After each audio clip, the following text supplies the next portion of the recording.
Well, Chuck, I can't figure that out.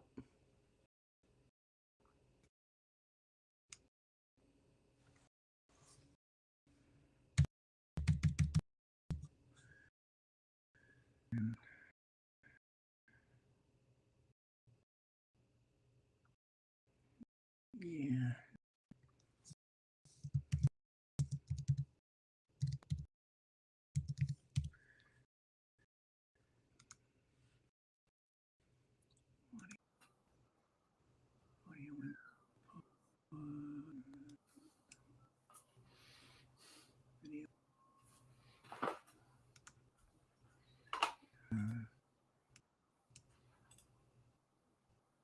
Can you hear me?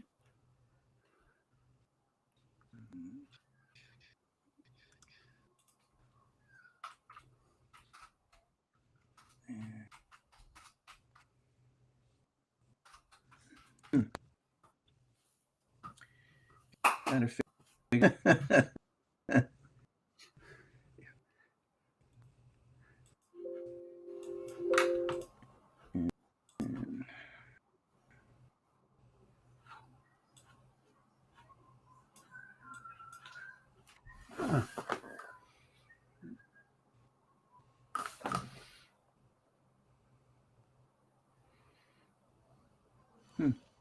All right. Can you hear me now?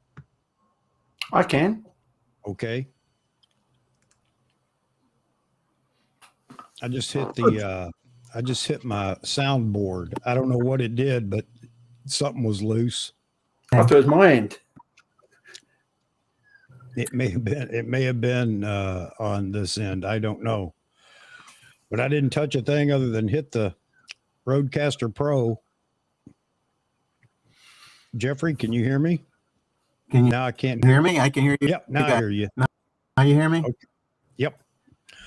All right, we are good. Max Studio mic. Okay. Great quality, but it hopefully works. Yeah, it's cutting out a little bit, so it may not have been on your end. It may have been on my end initially, Jeff. So if you want to go back to what you initially had, I could hear you fine earlier. Oh, all right. That was the thing. I had to. I could see what happens. Yeah, what's going on the interwebs tonight? It seems like bandwidth is at a premium. How's that? Yep. Can you hear me now? Nope, you're still breaking up. All right. I'm going to switch back. Okay.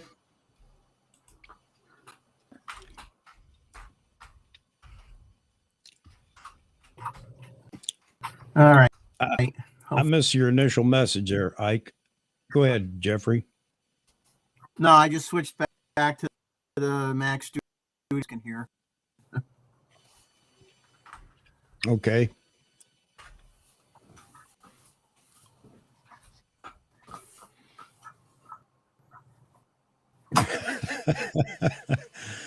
Long Rider said he thought he accidentally switched to a old stream when he saw you on here, Jeffrey.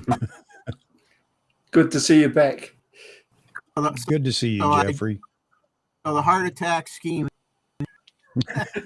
And your gremlins. Oh, man.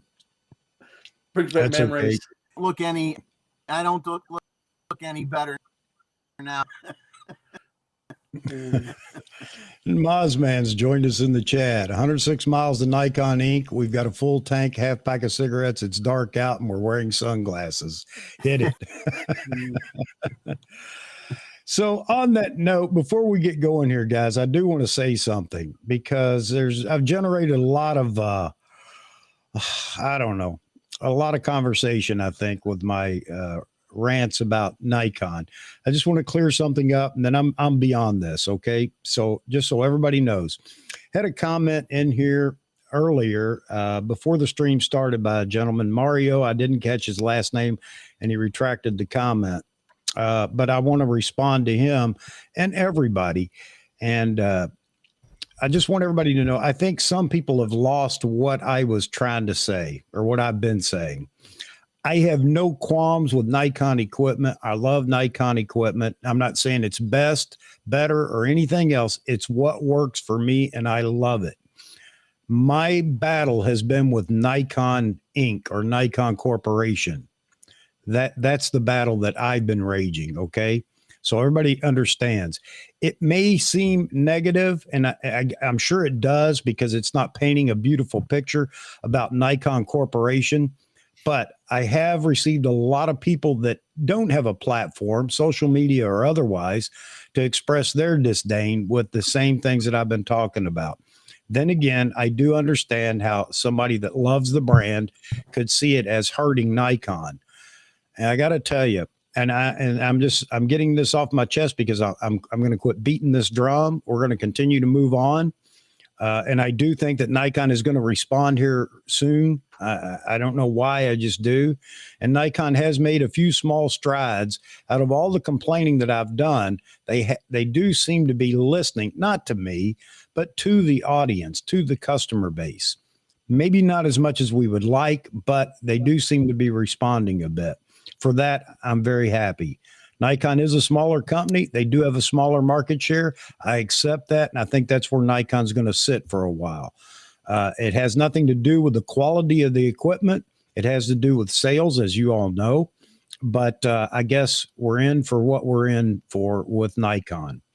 All right. So I don't have a problem with the equipment. I have a problem with their procedures, their marketing, their idea of what comes next and so on and so forth. But yet I'm not running Nikon. I'm just a customer. And I want everybody to understand, no matter what it is you're talking about, cars, whatever it is, you have a right as a customer to complain to a manufacturer and ask them for certain things. All right. Enough of that, though. I'm done with it for now. We'll leave it be. And all we can do now is sit back and wait for Nikon to announce something. And hopefully it's going to be soon. And I think that it will be. I definitely listened to a lot of videos over the last week and a half. A lot of people are, I think some have picked up on what I'm saying and they're responding to what I'm saying without mentioning me. And that's fine because I would never make it personal about how I feel about them and some of the things they say. But just to set the record straight, I'm beyond it now. And now it's time to get back to what we enjoy. And that's all of us in here having a good time, talking to each other. And that's it. And I'll definitely get to the comments here in a minute, but let's welcome Mr. Jeffrey in. He's in for a cameo appearance. Jeff, it's so good to see you, buddy. And especially now that you have your 800 PF, and I'm really loving what you're doing with that. So it's good to have you back, and you can talk to us about that when we get going here. But I'll let you say out of the crowd. Everybody's responding to you being in here. Yeah, I want to. I'm glad, and you know, it's time to make a guest willing to talk to me. So everybody, I missed everybody, and too busy. Today, I says I never worked so hard for free. You're still breaking up a bit, Jeffrey, but we're getting the gist of it. Yeah, I mean, but Chucky, to me, that the gear has by anybody would question that. You've never heard gear. Their gear a long time. You continue to want products from them, and it's really a problem that not only Nike, he's had some problems in the past and can pass with communication, kind of letting people know what's going on, and that's a legitimate legitimate complaint, and I think everybody is a little, I am as well, that we were all hoping we were going to see something that didn't happen, and now we're into the spring, so we have to hope that the starting in April, they're behind 4, so been in the financial year. I really don't know. They're too hard a days, really what one, and it's too bad. It's frustrating for every. Hey, Jeffrey, we got about half of that, and even Jeff is saying, "Can you start over?" Yeah, I know everybody wants to hear everything you're saying, and again, I know everybody missed you being in here, so I don't know what's going on with your audio, but it is just intermittent. Still horrible. Sorry, buddy. Go ahead. Still horrible. It's still breaking up. Yeah. Well, you helped. You know what I'm gonna get off, and I'm going to get out of my change my internet. Okay. And, switch off in a minute or so, and I'm going to try to in another way, see what happens. And pay your light bill. All right, Jeff. Just make sure you come back. I know everybody's worried you'll go away. No, I'm going to away for too long. Switch to Chrome because I'm okay now. So we'll see what happens. Yep. All right. All right, buddy. We'll be waiting for you. Okay. So Mozman is in the chat again. Really glad to see Mozman in here as well. And Jeffrey, I'm sorry, Roy. Roy decided to join us again tonight. Thank you, Roy. So I'm sure there's a camera that's going to come up that you'll have to hold up in front of the camera and show us. I'll find one. ATR Bear, how you doing, Ted? Good to see you. Flintlock, yeah, I've seen you in here. How you doing, Mr. Z Wade Photo? All right, glad to see you, Zach. Zach's been pumping out videos recently. He's been trying all kinds of cameras. For any of you that want to see comparisons, lenses, and cameras between the brands, Zach's been doing a great job of that lately. Moonlighting. Yeah, absolutely. Yeah, for those of you that are asking, Jeffrey will be right back. I think he's going to switch to Chrome so that his audio picks up. And that's one of the things with this. It just seems like Safari, you forget about running the Restream through Safari. But then again, I've switched completely to Chrome and gotten away from Safari because I've had a lot of problems with Safari in the past. Tim Mackin, good to see you in here. Joe Man's Land. Jeff is the reason for the global Nikon component shortage. Z Wade, I feel like Roy's gear is pushing him into different rooms. Oh man. All right. So Jeffrey's back. Let's see. I bet it's going to work great. Jeff. Just kidding. All right. Sounds great now, man. You're good. It's amazing how you have to switch to Chrome. I don't know. Yeah. So Greg, I almost forgot how to do it. It's been so long, Yeah. Well, it's good to see you. It's good to hear you. And I know everybody is happy you're in here. I know everybody's happy Moz is in here too. And I'm glad to see you guys. Greg asked, what's on the rear monitor? Well, let me pull it down here so you can actually see it.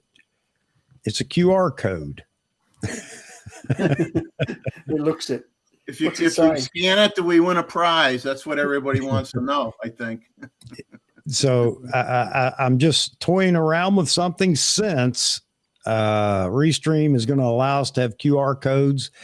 I've set this one up. It doesn't mean you have to do anything, but you're welcome to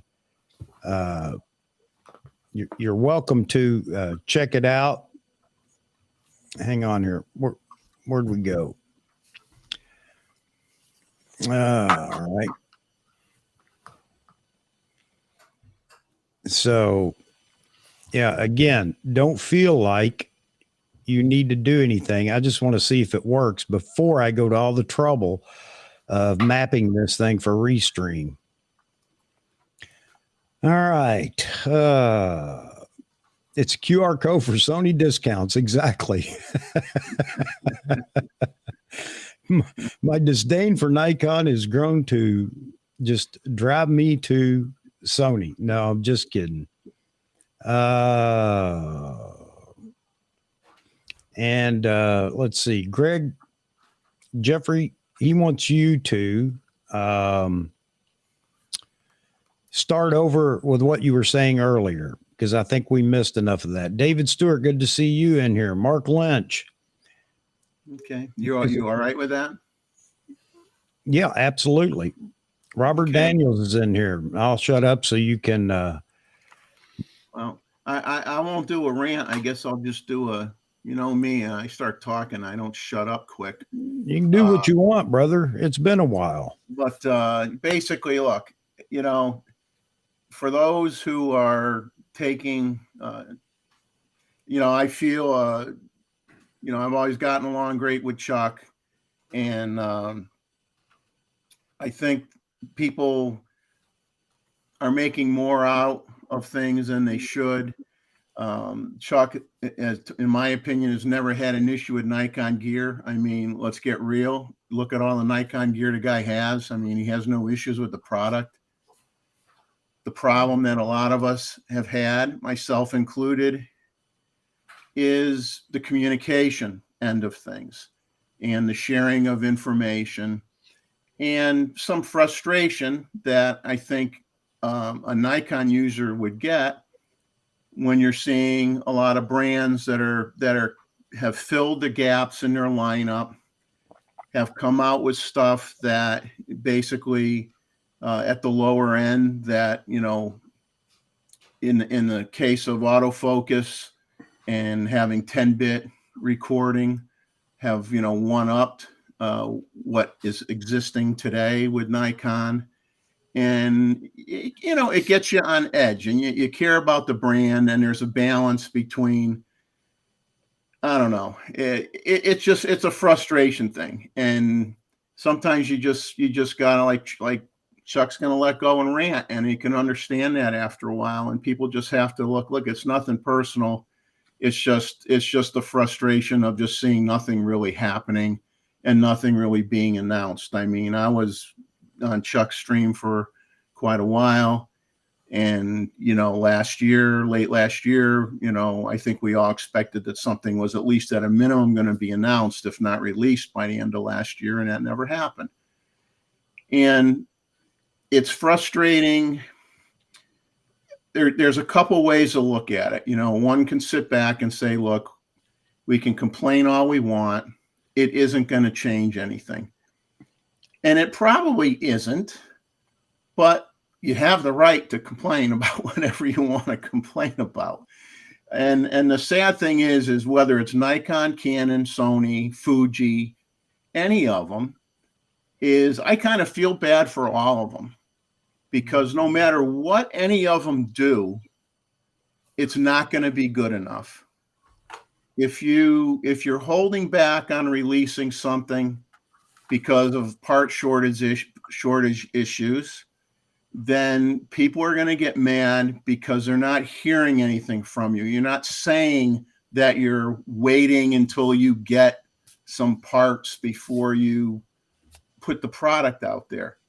And then others are releasing and announcing products, but you look at the R8, only been out a couple weeks. They've already written an apology letter to everybody saying we're sorry due to unanticipated demand, yada, yada, yada, part shortages. We don't know when we're going to fill your orders.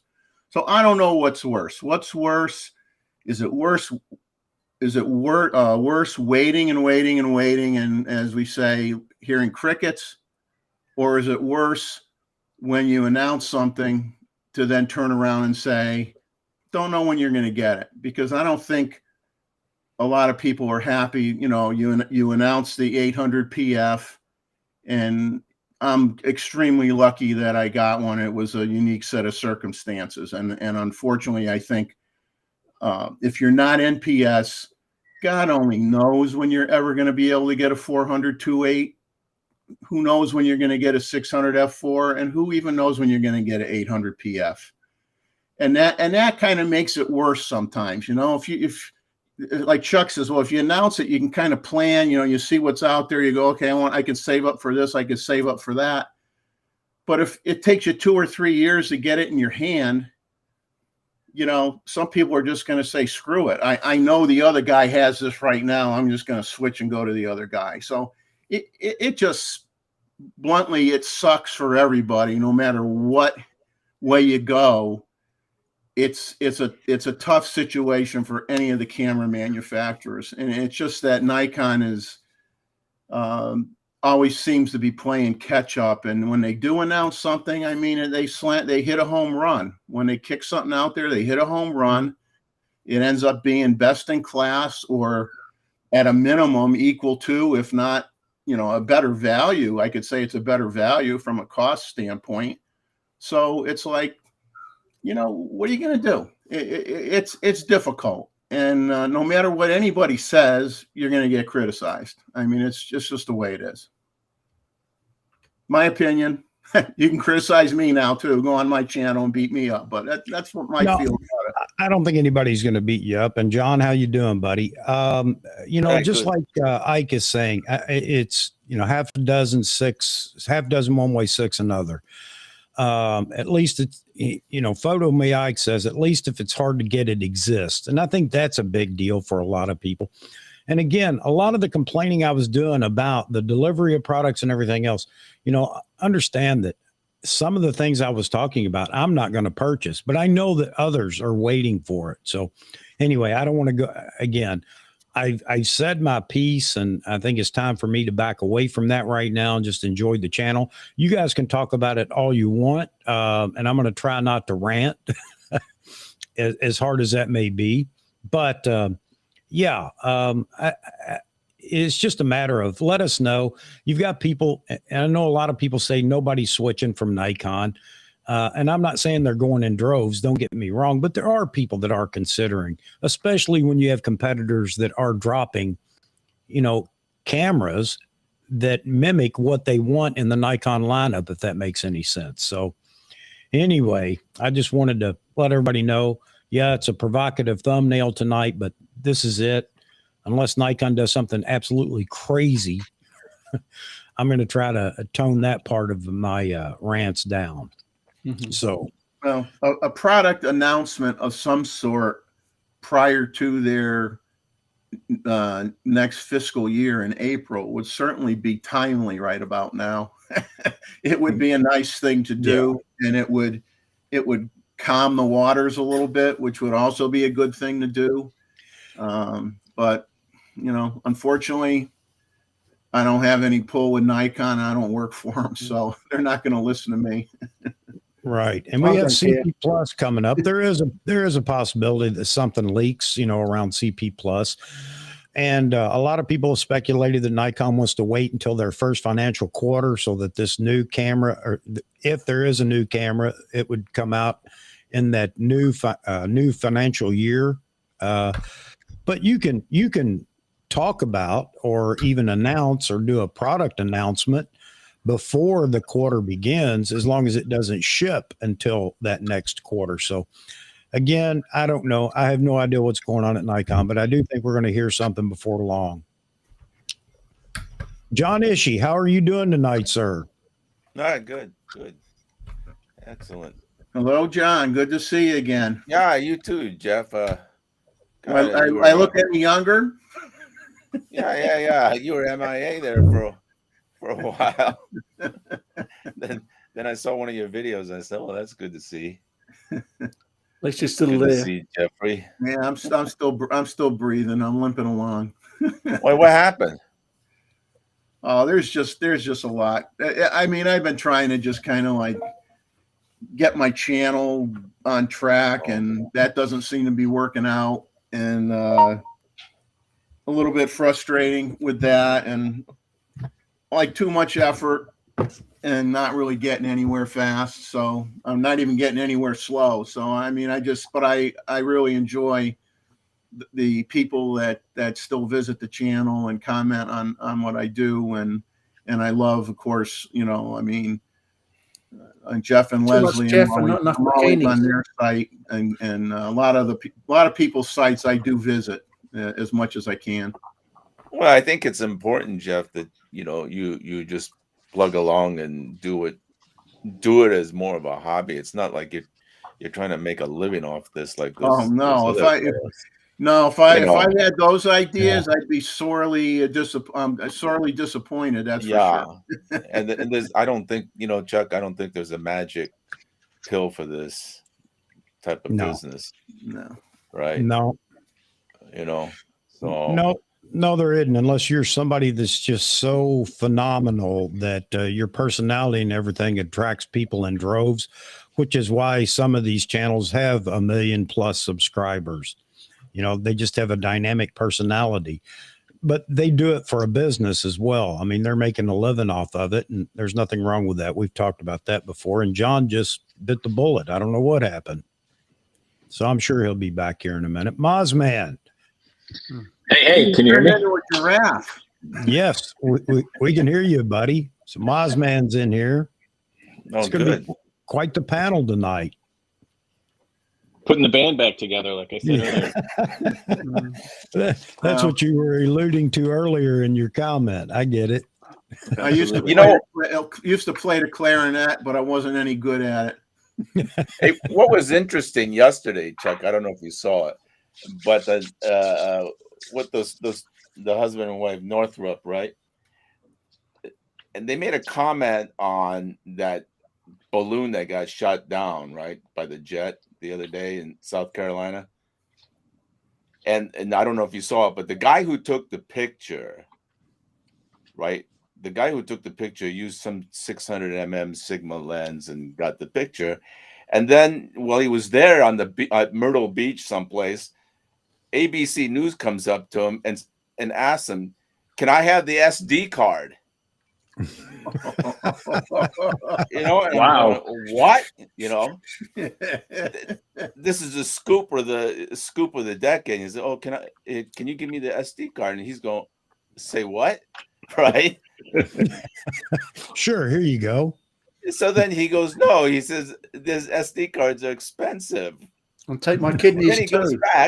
goes back home, and then he gets a email from AP News, and they ask him, "We would like exclusive on this image of the balloon that you took that got shot down, and please sign here."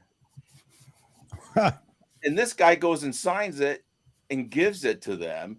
They use it and get all this millions and billions of plays on it.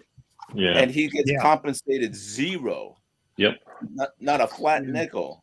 Yeah. No, I had a friend of mine that got pictures of it getting shot down. He got a picture of it when it was up there. He got a picture of a jet flying by. He got a picture of it when it got hit and was going down. And I think he posted it on, I don't know if he uses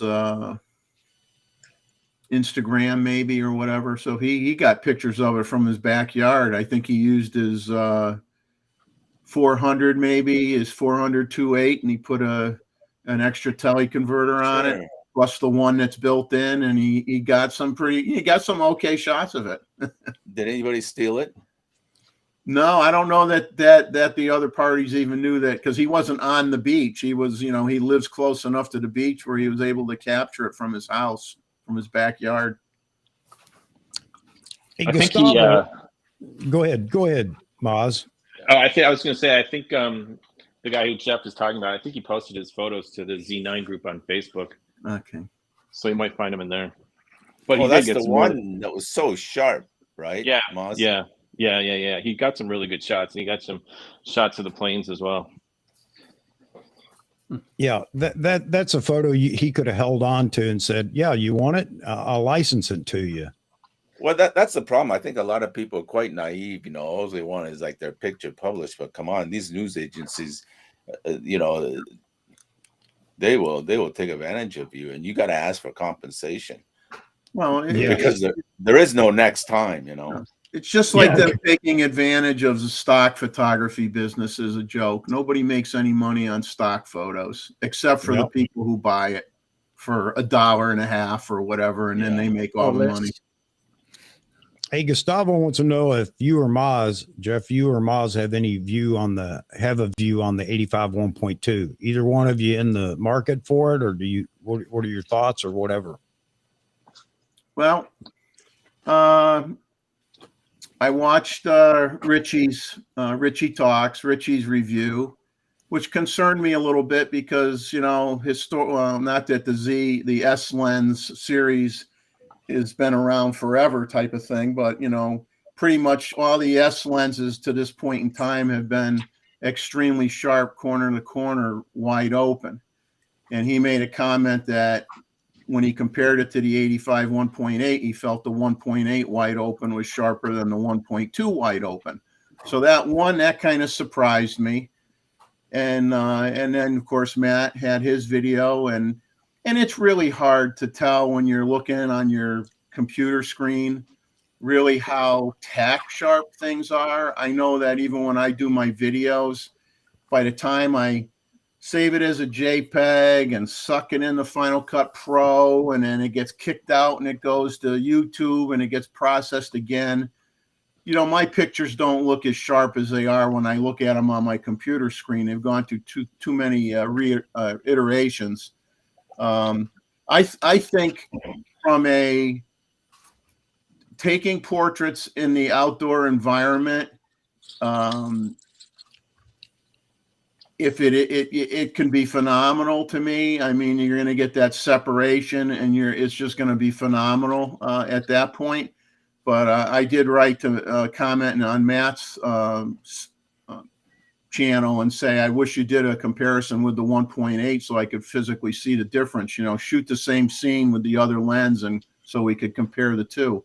I guess I'm a little paranoid. I would like to wait and see a review on it when the production version comes out to see if they've made any tweaks, because Richie alluded that they were going to be tweaking the firmware in it, and it wasn't necessarily there yet.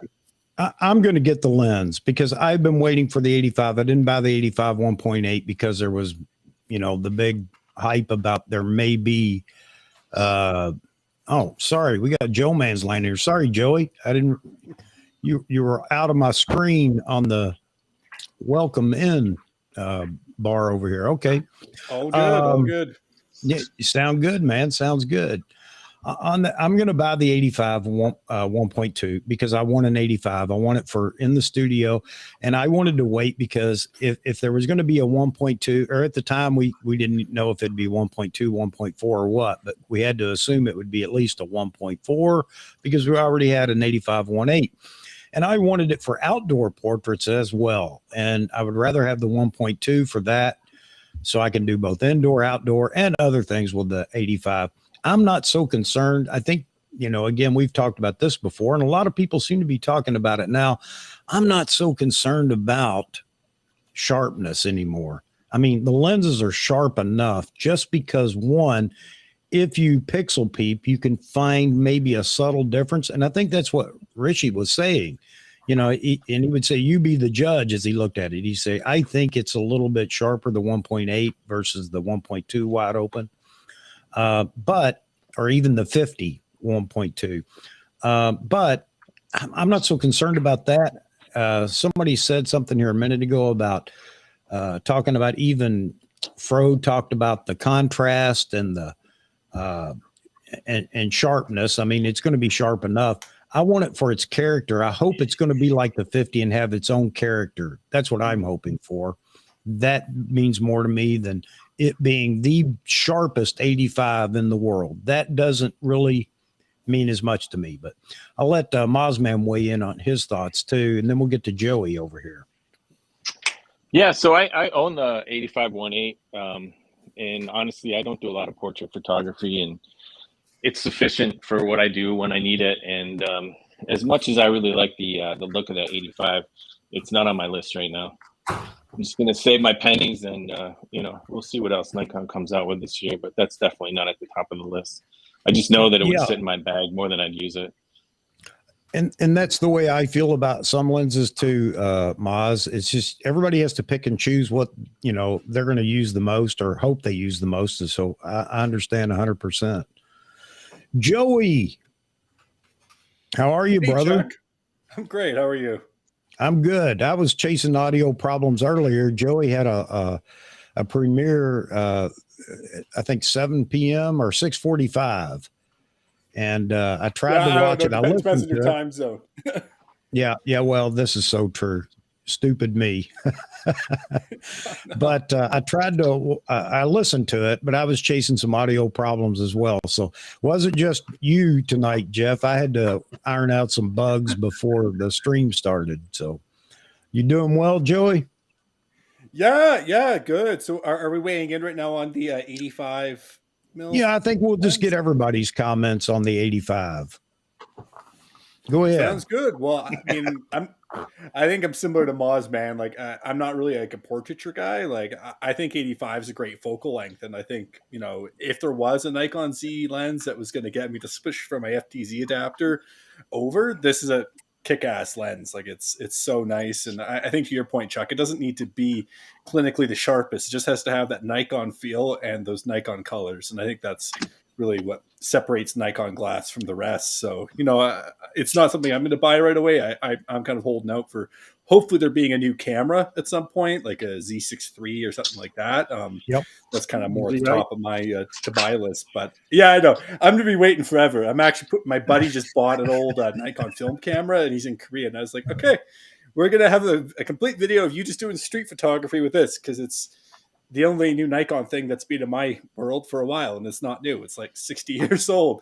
So yeah, I think that's kind of my sixth sense, but it is an exciting lens. And I think there's a lot of folks that are going to gravitate towards, and for good reason. It looks kick-ass.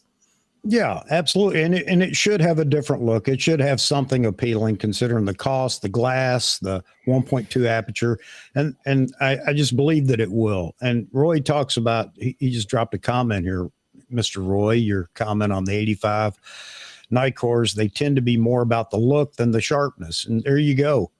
So yeah, but we measure everything by sharpness and AF now. So there you have it. I'm not doing that. I want the lens for its character. That's what I'm looking for. And 85 millimeter. There you have it. Well, what was interesting, I think at one time early on, with the rumor sites and stuff, they thought it might be one of those defocus lenses. Yeah, that was the initial thought. The initial thought process was that, which obviously that kind of would have been neat for the creatives that don't want it tack sharp all the time. Yeah. But they didn't end up doing that. So we're getting a lot of comments in here. Everybody's happy to see you, Mozman, and see you, Jeffrey, and I'm glad that they're giving you some love. You see my heart beating faster. You're gonna pass, John, on the 85. Yeah, I I got the 51.2. If I want to do 85, I'll just take one step closer. That's a good budget solution. I like that. Well, I see that lens, and it's, oh my God, it's just gigantic. Man. It's no bigger than the older ones. People forget the old-fashioned zooms were called legs. Yeah, exactly, Jeff. I can take one step forward or move the tripod. So here's the thing that appeals to me too, and I'm waiting to see more on it. And I gotta say, I like the review that Matt Irwin did, because I don't want a review talking about just specs. I don't care about specs. Specs mean nothing if it doesn't render well. So I want to see it in use. Lenses, cameras, everything. Just go out and show me what you can produce with it. That, to me, that's more important. So I enjoyed his review. I don't get into, I love Rishi. He's fine. And it's nice to hear some of the things he has to say about specs and whatnot. But really, honestly, show me what it can do. That's what's going to sell it to me. And I think Matt did a good job with the 85, showing me what it can do. And again, this is pre-production, so we don't know if there are any final tweaks before we see the original or the production lens. So I wanted to get to Roy here, because Roy's got every 85 Nikon ever made, even prototypes that they didn't even sell. Well, he might have made one the himself. F3AF one. There might be a Roy Bixby version on the shelf somewhere that he put together, when he was bored. Yep. It's for his exhibition on 85 millimeter lenses in his new camera museum for Nikon. And I wanted to throw this in there for Roy too. One of the things that intrigues me about this lens is because I never was extremely happy with the 85 1.4 f mount. I have that lens. I actually pulled it out and played with it on the D500 the other day. As far as AF goes, it can be slow to focus, and that aggravated all the me. 85s, so across all the brands, 85s are slow to focus. The new that's what one's I supposed to be heard. quicker. I didn't know that. And I'm glad to hear, people talking about that as far as 85s go, because I thought, well, do I have a bad lens or whatever? But I never particularly loved it. But this new 85, this new 85 has 2 motors in it, focusing motors. Yeah, that's what makes a big difference. That's going to help it. Yeah. So, but it is heavy lens elements though, too. I mean, it makes it a heavy lens. It makes it slow down. And I think they had to have 2 motors in it. Otherwise it would really be a dog. Yeah. Hey, not so fast. Remember what happened when they put 2 speed chips in the camera? Nothing. So yeah. But it impressed a lot of people and gave them hope. It was kind of like a Star Wars episode. Still, my theory on that is you're going to see a big firmware update for the Z6 II and the Z7 II after those camera bodies are announced. I think Nikon's saving that because, think about it. If they can really improve things in the Z6 II and Z7 II with a firmware update, how many people are going to rush to pre-order those cameras when they come out? It sounds terrible, but I really believe that may be the case. So we'll see what happens. We got some camera updates in 2024. Yeah. Hey, my buddies are leaving for Tokyo tomorrow morning. They're going to CP Plus tomorrow. Oh man, I'd love to go to CP. So if I hear anything, I'll give you a heads up, because by all means, yeah. And if they would like to chime in with us, that would be great too. Just let me know, John. I know they're going for their own enjoyment, but remember Sanjit was at a exhibition a few months ago, and he jumped on his phone. I don't know if they would want to do that or be willing to do it, but anyway.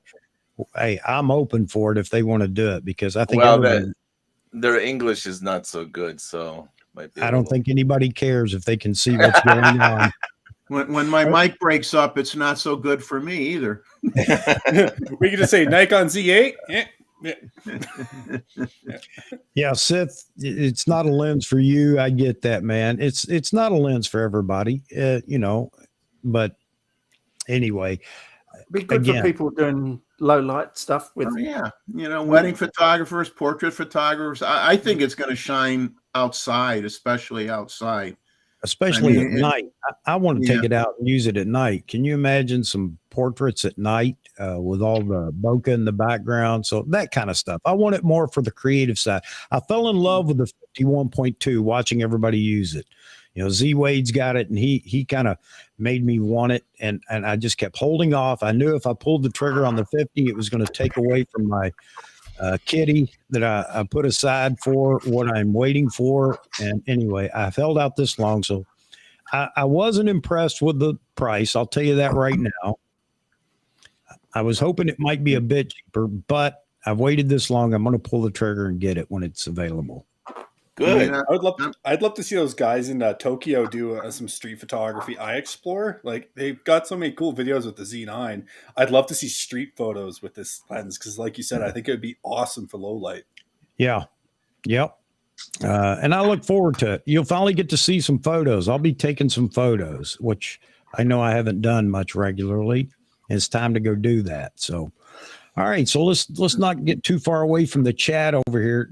I'm just glad I didn't place bets on what I thought it was going to cost, because I would have lost my shirt. I was kind of thinking more of the $2,200 range versus the $500 more. Especially when they showed a rendering of it or whatever it was, and it didn't have the little window. And I thought, oh, is that a cost saving thing or what? Well, last year it had the picture of that lens with the window. It was released. Yeah. But that was wasn't that like a fake? Wasn't that just a no, it was the like same lens. It all the dimensions are the same, all the elements are the same. It matches up exactly the same, except it doesn't have the window anymore. Very irritating. I think Roy, it's a fingerprint thing. Yeah. Roy, it's a fingerprint thing. A fingerprint thing. Yeah, because I tell you that those little windows, every time I look at it, there's a big old fingerprint on it. Yeah. Right. If they painted the new 85 white, you could slap a NASA sticker on it and just keep it on your bookshelf as a lunar capsule.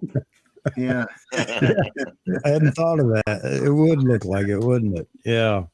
Hey, I want to Daryl is in here.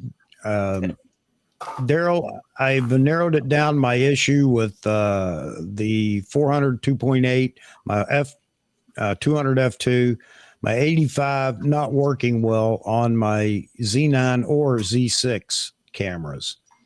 And it's the FTZ adapter. No doubt about it now, because I can put them all back on a F-mount camera and they work fine. But they will not work on my Z cameras. And I know what it is now. It's my FTZ adapter. I have no idea what's wrong with it, but. Have you cleaned the contacts? Yep. Well, and don't bother sending it back, because I sent mine back to Nikon a month before the warranty ran out, because my 500 PF had problems after I got it repaired. And it was on the list of things I complained about. And then on my own, I went out and I bought another FTZ too. And then the problem went away. So I send back the original one and they mail it back to me and say, we didn't find anything wrong with it. It works perfect. So it worked perfect on all the other lenses, but it did not work perfect on my 500 PF. So I just use it for other lenses. I don't use it on the 500. Well, I'm going to do the same. And thanks for the offer again, Daryl. But I'm pretty sure, I'm absolutely sure now, there are no bent pins in it or anything that I can see. Nothing's wrong with it, but it will not work with my F-mount glass. So there was a firmware update for the FTZ one. I did that. I did that a while back. And it's when I look in the camera, it shows that I have that firmware update. So yeah, I'm just going to get another one, and that's the end of that. That'll settle that. FTZ2 is better anyway. I'm sorry. The FTZ2 is much better anyway. Okay. And Daryl says he's one apart. Oh, I saw one on Facebook today opened up, but not because he wanted it that way. He dropped his camera with a lens, and it broke the FTZ in half. So I saw that. Pulled one of mine apart, and it looks quite interesting. Hardly anything inside them. Yeah, not much. There's probably just basically a flexible circuit, a flex circuit cable that goes from the pins on the front to the pins on the back. That's about it. Tiny little micro switch board at the bottom, so I can cut the bottom off. Daryl, we're going to get to a cup of coffee here before too long. I'll let you know. I'm still open for that. Appreciate the invitation. He only lives, he doesn't live very far at all from me, so we got to get together. All right. So, man, we had 60 people in here early on. I'm really happy. So I think a lot of people tuned in for the rant. And I'm sorry to disappoint, because I think some tuned in just to give me a downvote if I did rant. So You want to rant? I sent I can Chuck take a couple of rants. I sent Chuck a package of muscle relaxers to take. I got them here. They come in different colors. They look like M&Ms, but they're really not. That's Don't right. let 'em trick you. It's special evidence. What is it, Xanax? Yeah, no, not that I would know what Quaaludes look like, but these look a lot like them. Oh. I know I got to upgrade my D850 firmware. I haven't done that yet. Okay, so the Z5 got a firmware update, and it seems like, from what I hear on the interwebs, it really improved the camera. You guys have a D5 or a Z5 or know someone that does? I don't. I've never even seen one in person. Me either. Yeah, me either. Yeah, I mean, You see them in the shops. That's about it. I never pick them up though. I'll tell you, I liked Frame's video he did talking about, having a Z5 too. And I was thinking the same exact thing that he said is God. I mean, you got 2 card slots. You've got IBIS built in, you got stuff in it that's not in the R8. I mean, put in a doggone better autofocus system and make it 10-bit, and it's going to blow away everybody else. I mean, it's something that should not be a incredibly hard thing for Nikon to do, because I mean, there's a lot of room to use the Z5. You're right, and to respond to what Canon has done and what Sony has done a while back, and again, it's about that entry level camera that would be a perfect candidate for that. You have to flow down, as you said 1,000 times, Chuck. You got to flow down the AF capabilities in every model, not just pick and choose. You got to put it in every model because that's what everybody else is doing. Oh, here you go. Z Wade, of course. He says, I'll have a Z5 firmware comparison coming soon. All right, Zach, appreciate that. It'd be nice to see. I'm sure a lot of people will want to see that. And Sid says, I need to send Chuck some delicious chocolate macadamia nuts. Oh, man. Those are premium M&Ms is what those are. I haven't had macadamia nuts since I went to Hawaii on my honeymoon, and that was 40 years ago. They sell them here, Jeff. Yeah, I know, but I mean, I had never even heard of macadamia nuts till I went to Hawaii, and then I tried them. And then you never ate them again. Never ate them again. I'm more of a walnut cashew kind of guy. All right, these nuts, nice. Hey, did you see that Nikon is going to build a new lens factory in Japan? Yes. Yeah, I saw that. Yep. So what do you think? What's your take on that? It's to support all the glass they need for the 85. Well, it's great, but the thing is, if they don't buy something that's partially built and they're starting from scratch, it's not going to have an impact for a couple of years. It's going to take them a couple of years at least to build one. Yeah. I think it's actually it's not a new facility. I was wrong when I told you that, Jeff. It's I think they're doing a refab of one of their existing factories. That's true. I think it's going to be online in like 2026. I think I read. So it's going to be a little while. But I think they're trying to uncouple from China. Yeah. Yes. I think everybody's trying to do that now. What's that? It's a good time for Nikon anyway. Uncouple from China. Move away from China manufacturing. No, you can't put all your eggs in one basket. And the thing is, like some people, get, not to get political, but, we needed to have a chip, making chips in the U.S. decades ago. We used to own the chip market. We're the ones that created the chip market. And you needed to, you should never have allowed it to come to what it turned into for national security reasons alone. You got to be able to supply chips for your military hardware. You can't be relying on getting chips from maybe a foreign country that's not your best friend. So, I mean, it should have been a priority a long, long time ago. That's some of those are some of the things that have slipped under the radar, but we've battled that here in the U.S. over the last 10 or 15 years, that they're small stories. I don't know why they're small, but issues with foreign made electronics. And because we quit making so many different things, chips being one of them. Yeah, But, Chuck, I think they should bring back Magnavox, don't you think? Yeah. Yeah. Let's have it. No, I want to have a Heath. I want to have a Heath kit so I can make it myself. Yeah, there you go, Jeff. We'll I want to go back to with Heath kits. tube TVs and tube stereos. Yeah, tube TVs, and I open up all the Radio Shacks again.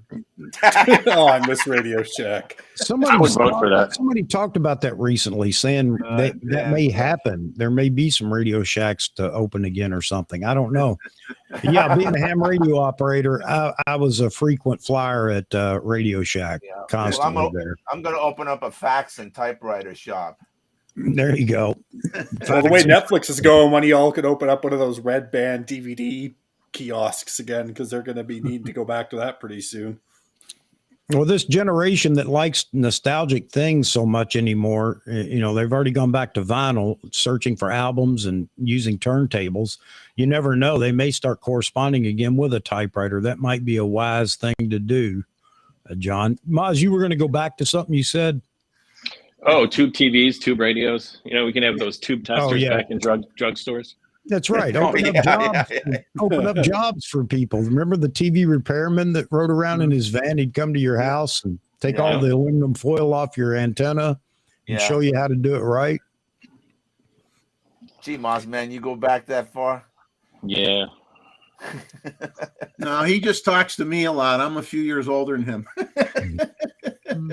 Yeah, you go to Safeway and they have that little tube tester. Yeah. Yep, I remember those. I want one of those British telephone booths. Oh man, I'd love to have one of those in my garage or something. Blue or red. Man. Yeah. Well, and honestly, though, what you guys are talking about with hipsters being so into older technology, I mean, they're bringing in the wave of localization for manufacturing again. We don't need any new tech. We just need more hipsters. Then we can just have vinyl and all this great stuff you guys are talking about. There you go. There will be no need for innovation. The other day I was picking up my Z9. Don't bring in hipsters. That's a sore spot up my for me. Z9. Oh, hipsters. Okay, Jeff, here we go. Nothing sounds like a tube guitar amp. Let me tell That's you, true. Jeff. That's why I got 4 tube amps. Agreed. I got 2 tube amps off screen over there. I got a Fender Blues Junior, a Fender Junior, and a twin reverb, all tubes. I mean, even for audiophiles, 64 tube head with an old Scotch crate paired with it. Is that why your neighbors don't like it, John? Too much noise? The old man downstairs, he's too old. He can't hear nothing. And all you folks out there viewing thought you were coming here to hear about photography. That's no fun anymore. We got to talk about other stuff. No. Yeah. Yeah, Chuck so even glad got to tired see of ranting Jeff about back. Nikon. Yeah, I'm just glad to have all you guys here. And again, let me make this plea for anybody that's out there, because I just had somebody send me a very nice email about, they would like to see more diversity up here in the panel. And I'll just answer your question here live. I wish we could do that, but that's up to individuals. The invitation is always there, whether you shoot, I don't care what you shoot. Please join us up here on the panel and speak your piece. So yeah, that's always available. And before I forget, let me do the shirt trick real quick. Oh yeah. Now it's getting real. There we go. All Okay. right. I'll do it right now, Chuck. There we go. There you go. 34. And I'm not going to say anything other than just show you the shirt my beautiful bride bought me. Oh, by the way, yesterday was her birthday. And she's somewhere over 30 now. Don't mention that number in my house, because that was a disaster when my wife at that age. It was like I think I should have moved like 5 towns away. No, that's exactly what I told her. Happy somewhere over 30 birthday. No, Yeah, man. yesterday it was a big day for Diana. Oh yeah. Yeah, she it was a big day. She dumped Leica, Oh, all of it, all of it. oh, Oh, I wow. was gonna joke and say she got a working one.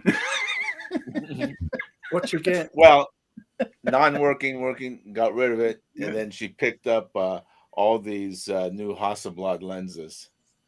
Wow. So now she's a happy camper.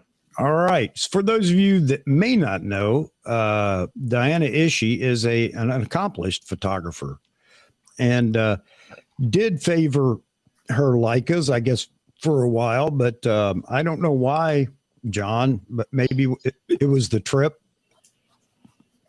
or the. Why she several things. I mean, she still kept her.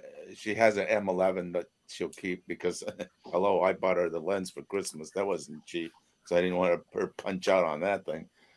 But the SL2s, it's just 6:30. You know, it just doesn't work in extreme conditions. Yeah. So it's just frustrating. And she loves the Hasselblad. I mean, it makes her happy every time that Hasselblad X2D is, she just, to her, it's like every shot is a Rembrandt. You sure that was a beautiful looking camera too? I mean, it's styled really, really nice. It's just stunning. And I compare it to my, my Z9, and it just doesn't have that artistic, Rembrandt type of painting look, Yeah. Everybody say hello to Jim, J-Rod Photo Art. He just dropped by to say hi. Wish you could stay, buddy, but I understand. He left a reason in the comments there. And Wayne, I didn't see you in here. Everybody say hello to Wayne R. Maddox. Wayne is a current former, and I don't know how to explain it, Wayne, but he was a Nikon shooter, but he's been doing some video. So he picked up other cameras to do that. And, but I've been following him. Go check out his YouTube channel. It's Wayne Maddox. And, Wayne, I'll drop a link in the thumbnail in the description after we finish the stream tonight. But yeah, Rakesh, you gonna post some of those images online or somehow for us to see? Oh, he's already answered down there. If they're any good, Doesn't matter either way. If they're blurry, they're art. It's okay. Yeah. Chuck And can where's send Joe Men's Chuck can lens send from? you some of the ones that everybody sends him, and you just pretend you took them. absolutely. But you all would know it's a lie because I don't know how to load a film camera anymore.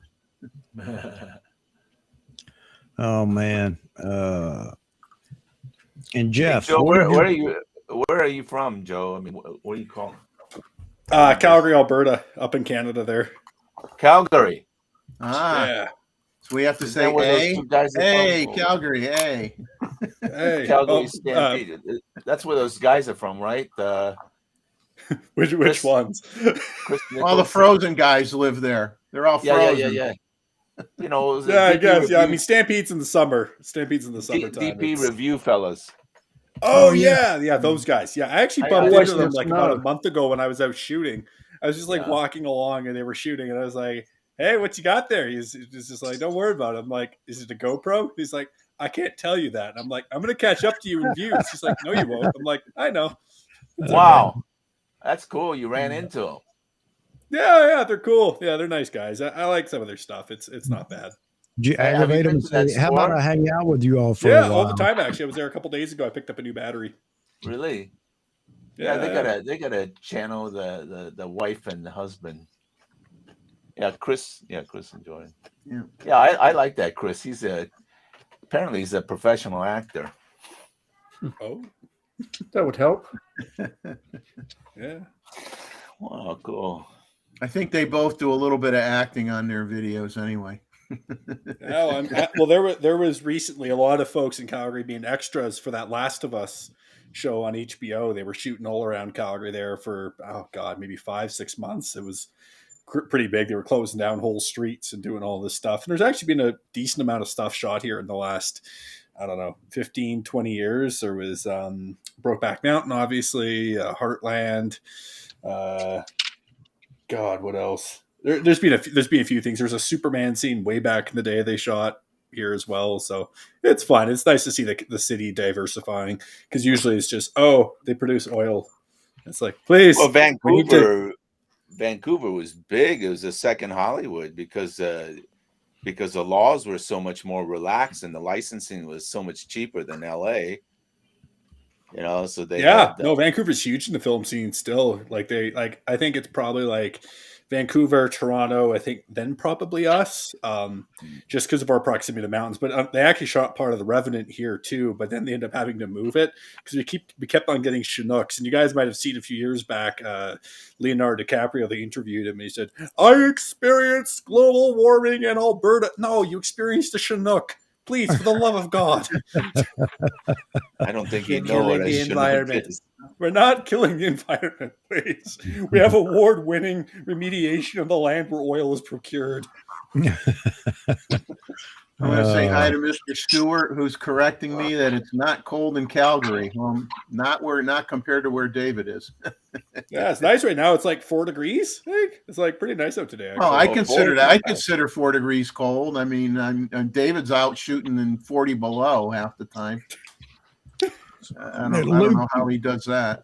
Good to see you, Luke. Luke says, I love my Nikon cameras, but I just bought an Olympus EM5 Mark II with a 14 to 150 lens and a spare battery for 450 Australian.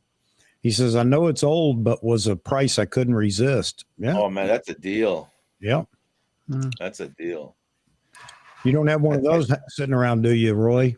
No, I don't collect Olympus. I used it back when it was film cameras, but yeah, haven't had one in my hand since. I've used them. I've used the mirrorless EM Mark II, and it's good.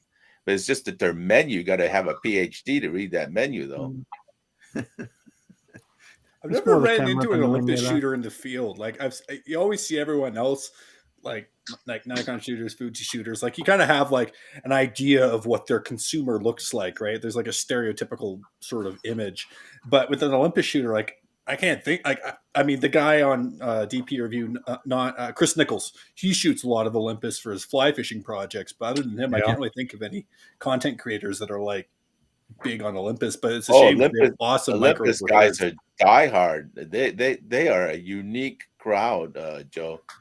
Like Pentax users, man, you cannot talk bad about Pentax, otherwise you get your head chopped off. Yeah, there's some YouTube guys that use Olympus primarily. They're diehard. Yeah, I know their cameras are kick ass. Honestly, like they make some really cool stuff. I wish more people shot Olympus because it, like, I don't know, the specs are good, the video quality is decent. It's pretty nice. They basically invented the mirrorless camera. Yep. Wasn't it the old like Olympus pens, or what were they called? Well, those were half frame cameras. Those were half frame. When you got a 35 millimeter, a row of 36 exposures, you got 72 out of it. Yeah, my mom had one. Yeah, it's on my to get list eventually for a collectible camera, but it's hard to get a good one. Trip 35. Mr. Z Wade Photo asks, by the way, everyone, I know I'm not on panel. Well, you could be. You just choose not to be. So there you go. I think your thumbnails are a little long. You need to file your nails a little bit. They're kind of pointy looking. And stop a little dirt under them. Stop painting your nails too. It really isn't working for you. And just like that, Z Wade quit photo.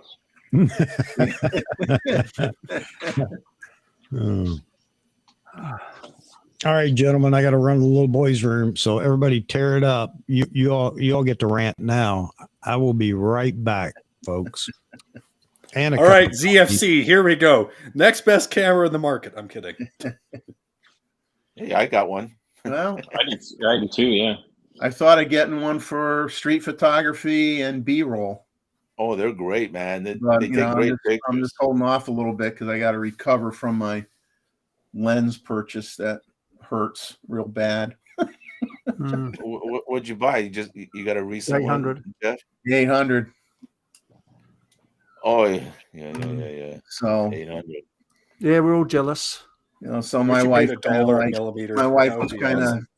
mad at me, pretty mad at me, but better to ask for forgiveness than ask for permission. I bought a lens all year. I don't think. I have to do something about that. Yeah, my wife outdoes me in lens collection. That's for sure. She's got at least 4 times as many lenses as I do. I like Now, lenses. she liked to do primarily like landscapes and portrait, that type of stuff, street photography. She likes to do. Her favorite artist is Edward Hopper. You know Edward Hopper? Edward Hopper is a famous American painter back in the 1920s. That's why we don't know him. And he does very beautiful work where it's single light, and he would draw these. I think he worked for the New Yorker magazine or such, and every time he went by a window of an apartment on the train, he would see people doing things, you know, cooking or whatever, and then he would paint that with single light. So she's really into that. So her work is kind of geared towards single light through windows and stuff, and self portraits. So more artistic, Jeff. Yeah. Some landscape, yeah, she does stuff like more like Ansel Adams type. Yeah. Well, I was saying that Hasselblad, it would be great for the landscape shots. Oh yeah. I mean, it's Perfect. it's great for that. Yeah. She's not into sports or street photography. No, she won't touch that. I like to doing that. I'm more into that. But yeah, fantastic. So A lot here's of a nice things to contested shoot question. in Calgary, huh? Hey. Hey, yeah, it's not bad. It's I don't know. I kind of got into street photography when I was living in Seoul, and like there was so much I didn't really like appreciate it Seoul. at the time. And when I came back, it's like it's not bad. It's good. It's just I don't know. Like I run out of subjects sometimes where it's like, oh, like there was just so much more, you know, architecturally, subject matter wise. Like it was hard to pick something to focus on, to be honest. Like architecturally, you'd have 5 different styles of architecture on one block, and like every kind of person you could imagine. And yeah, it's not quite the same here. It's nice, but you know, it's more nature photography. I would say is definitely better here than it was in Korea. What were you doing in Korea? Well, I started out as a teacher, and then I moved Oh. into marketing, and I was running a YouTube channel for business there, and then that's kind of what got me more into photo and video. I followed this one Canadian guy who lived in Korea and now lives in Thailand. His name is Chris Parker. Oh yeah, Yeah, he's really amazing. Him and his wife live in Bangkok, and he's put together. It's called Retired for You, and he's created this whole YouTube on where to go, where to eat, and what to do in Thailand. And that's awesome. You've seen him, right? No, I haven't actually. No, You should I'm gonna look him up right Chris now. Parker. Yeah, he's amazing. I think he's from Toronto though. Oh, that's not. I'm Canada. originally from Seattle, so I'm right next to Vancouver. Yeah, no, that's a beautiful city. I've only been to Seattle once, but really, really nice spot. Now, John, are you going to go back to Mongolia again, or did your last trip wear you out too much? No, I'm not doing Mongolia again for a while. I mean, that was harsh, man. Yeah. I don't think I could do it again. I The need trip a little or the bit more. place? Going Huh? there or Going there or getting there was Well, hard. getting there's one reason is just, but the beauty is this, Jeff, it looks like Montana or Wyoming and all that, but there's no fences. It'd be like during the cowboy days. There's no fences, nothing, and everyone's nomadic. So I think that in itself was the real treat. Oh, the temperatures are pretty rough, right? Yeah, it's minus 25, and that was in October. Oh, jeez. Yeah. Oh man, it was. Sounds like All going to right. Edmonton. Oh, welcome back. It's good to be back. I think Chuck went and had a sandwich too while he was out. So I had my shirts made, as you can see. Let me move it over here Behold. and behold. So I don't want to get confused and think you work at a garage, Chuck. Okay, now I got you. I like it, but where does it say Chuck Rants? We need like a special Chuck Rants like badge or something that you can like put on when you're angry. I actually got these made because I got them made for WPPI, but as it is, I'm not going to WPPI. Why not? Why not? Well, I just got some other things I've got to do. I never know if I'm going to be cleared to go anywhere too far ahead. It's just one of those things, John. I would love to go out there and meet a whole lot of people that I've met on YouTube and things like that. I think it'd be a great time. But so anyway. When is it? Oh, hang on. Somebody wanted me to move my mic so they could see the back of the shirt. Oh, here we go. Here comes the show. Magic Mike. People, Maria. Hey, John, it's WPPI is like starts the 5th or the 6th of next month. Oh, wow. Oh, that's in a couple of weeks. Yeah. Chuck, I like that you got denim. It looks sick. Are you going, Moz, man? Are you going, Moz, Yeah. with Wagon? No, I don't think he's going. Really? Pretty sure he's not. Yeah, but he was Yeah. under the impression that Nikon wasn't going to be there, and Nikon is going to be there. So I don't know if he's going to change his mind. Yeah, Nikon has to be there. Yeah. Moz can just drive there, Yeah. right? Yeah. It's no Absolutely. big deal. I'd rather visit Nikon Japan. I'm playing with the idea of making some t-shirts. It may be something I shouldn't do just yet, but anyway, and I just want to get your guys' thoughts on the color of the t-shirt. White, black, which would be preferable for a t-shirt? So the first t-shirt that I'm going to make, though, is going to be justification, definition. I want, therefore I need. Do you know where you're going to get your shirts made? Because if you do it through like Cafe Press or a site like that, you don't even have to pick the colors. You just choose what you want to offer them, and it's not going to cost you any more to do that. Send me a link if you would, Maz. I'd love to know more about it, because the one thing I've been warned about from some other YouTubers, and I thank them for the caution there, is don't get into having them made and mailing yourself, because it turns into a nightmare.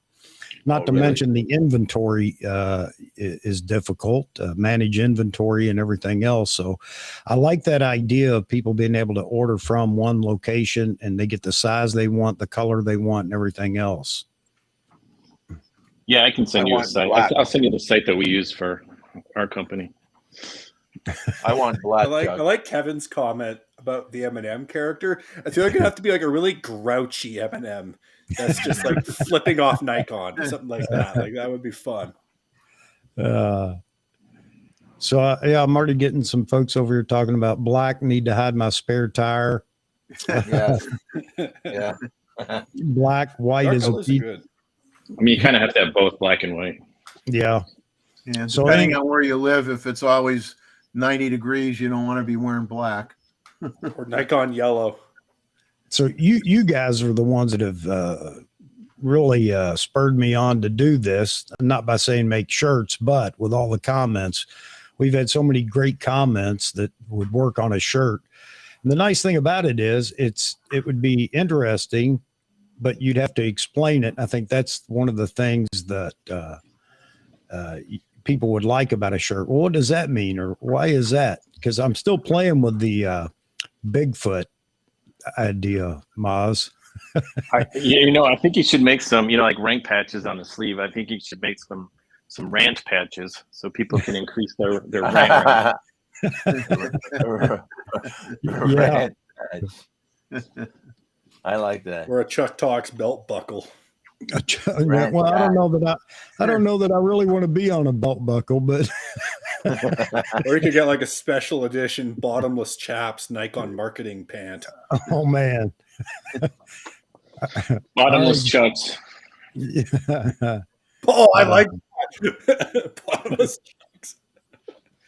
Everybody say bye. Todd's got to take off. Todd, thanks for being in there with us, man. Always enjoy seeing you around. Take it easy. Bye, Todd. Yeah. Seth only wears white shirts. That is true. Did you hear his story for that? Because he was traveling, doing photography and things. And rather than pack a whole bunch of clothes, he just got in the habit of everywhere he'd go, he'd buy a new pack of t-shirts. He didn't have to do laundry or anything else. It's probably a good idea. So that's become his trademark, his white t-shirt. Yeah, Roy, I'm playing with that idea too. A QR code on a t-shirt. I don't see that a lot anywhere. And I'm going to talk to one of the shops here to see if it's even possible that it could be read, if they can do it so that it can be read on a t-shirt. How many people would walk by with their phone? Do it. Okay. That's another idea. Space People works in the industry as a dolly grip. All right, man. He's talking about they only wear black on set. All right.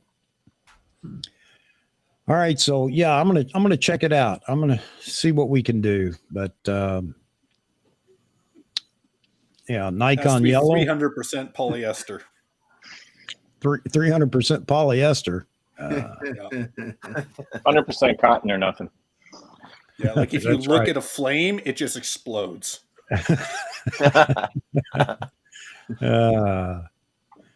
And white shirts double as a reflector. That's true.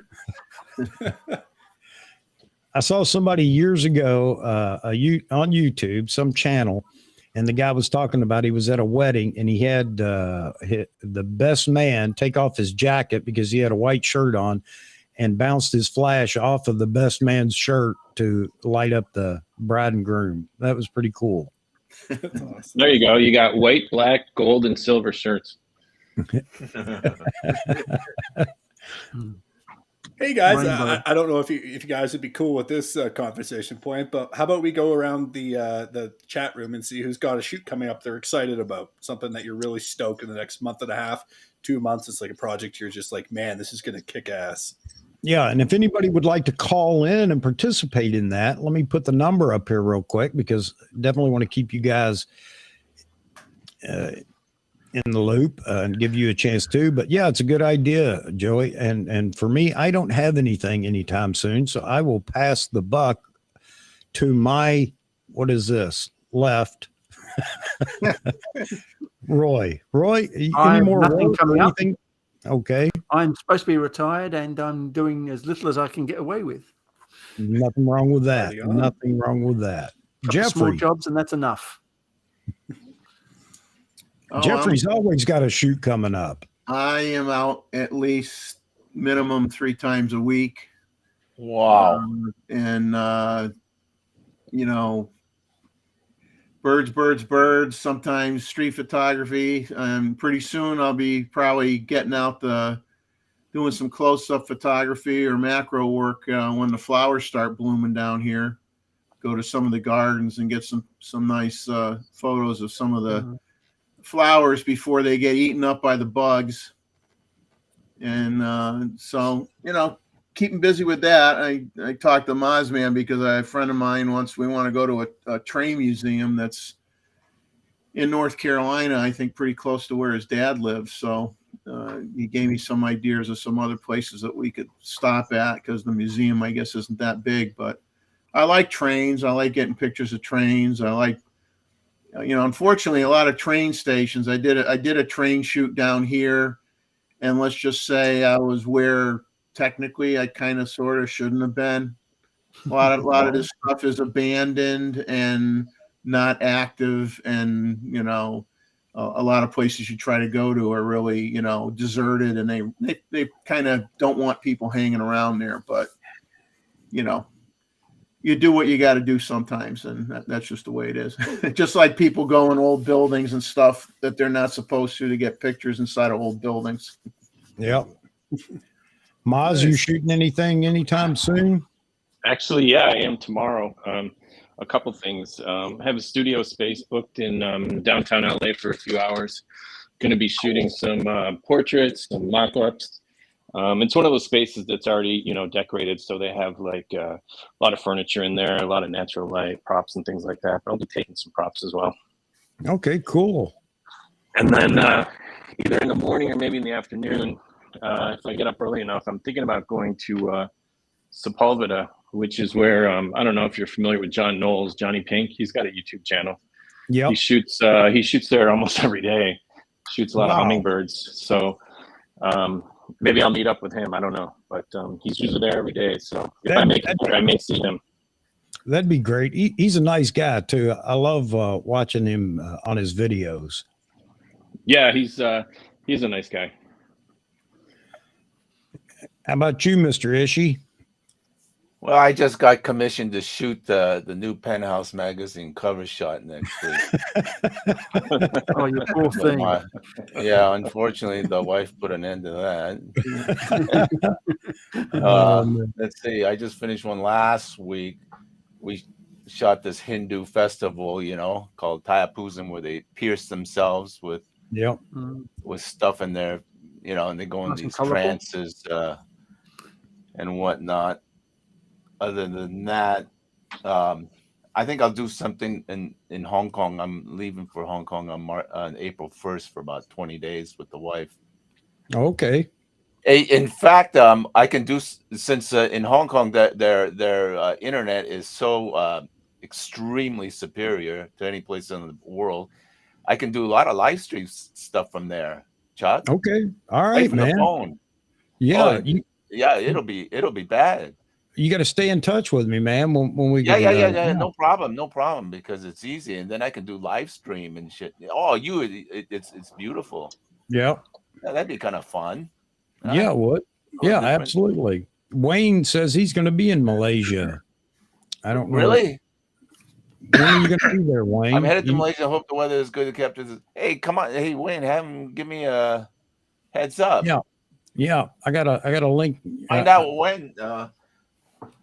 Because I tell you what, the wife she's leaving for Hong Kong on March 8th she'll be gone from March 8th for about 3 weeks. And I got Independence Day. Oh, okay. Come around. You're going bar hopping, John. Hopping a bar. I'll send him your email, John. You two can link up. I'd be more than happy to take him around. I got nothing else to do, right? Yeah. Yeah, for sure. Jeff and Leslie saying they got pictures of whooping cranes and 100,000 snow geese lifting off the water. That must have just been a picture that was just looked like a white sheet of paper if you got that many in the air at the same time. That's awesome. Perfect. That's perfect, awesome. Chuck. March 1 to the 24th. Excellent. Send them my email. I certainly will. Yeah. I'll take them around. All right. My phone number too. I'll email you my details now. Okay.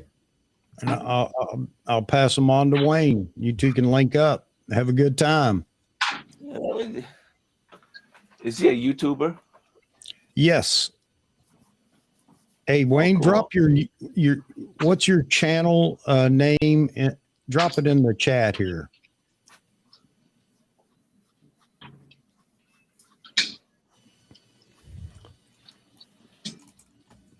Wayne's got the life. He's just traveling around the world, enjoying life, taking photos and video. John, whereabouts in Malaysia are you? I'm right here in Kuala Lumpur, right? In Oh, the nice. I capital. used to live in Brickfields. No kidding. Yeah. Yeah, for What- about a month I what- did, yeah. What were you doing here? I was just taking a bit of time off, so I was there for a bit, and in Petaling Jaya for a little bit. Then I took about 2 weeks out in what's it called? It's one of the islands. I can't remember which one it was, but beautiful. What year was this? About 3.5-4 years ago now. No kidding. Well, come on again. I'll take you around. Show you Sounds some good good to me. Malaysian food. Oh, Hey. I love Malaysian food. Oh, great. Come on out, man. Well, that's good to know Brookfield. Well, that's. Got to go to I'll Chiang Kai and introduce you go to to. that Mongolian barbecue spot. I'll introduce you to a whole pile of photographers. Sick.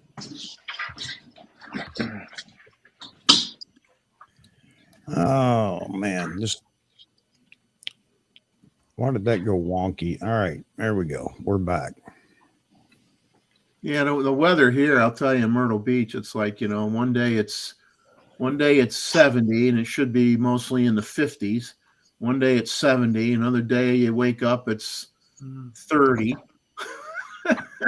It's like, I'm surprised I'm just not sick all the time. The temperature just has not settled into a normal pattern yet. It's just jumping up and down like Same here. crazy. We're having the same problem. Yeah, it was 68 here the other day, and then this morning I think it was 19 with the wind chill. So can't keep up with it. No, It's crazy. It's about just under 80 here at the moment, but it's been hot as well. Well, come over here. It's Those hot. not bad. You got 2 seasons, hot and hotter. No clouds. So Chuck, how's your Tennessee planning going?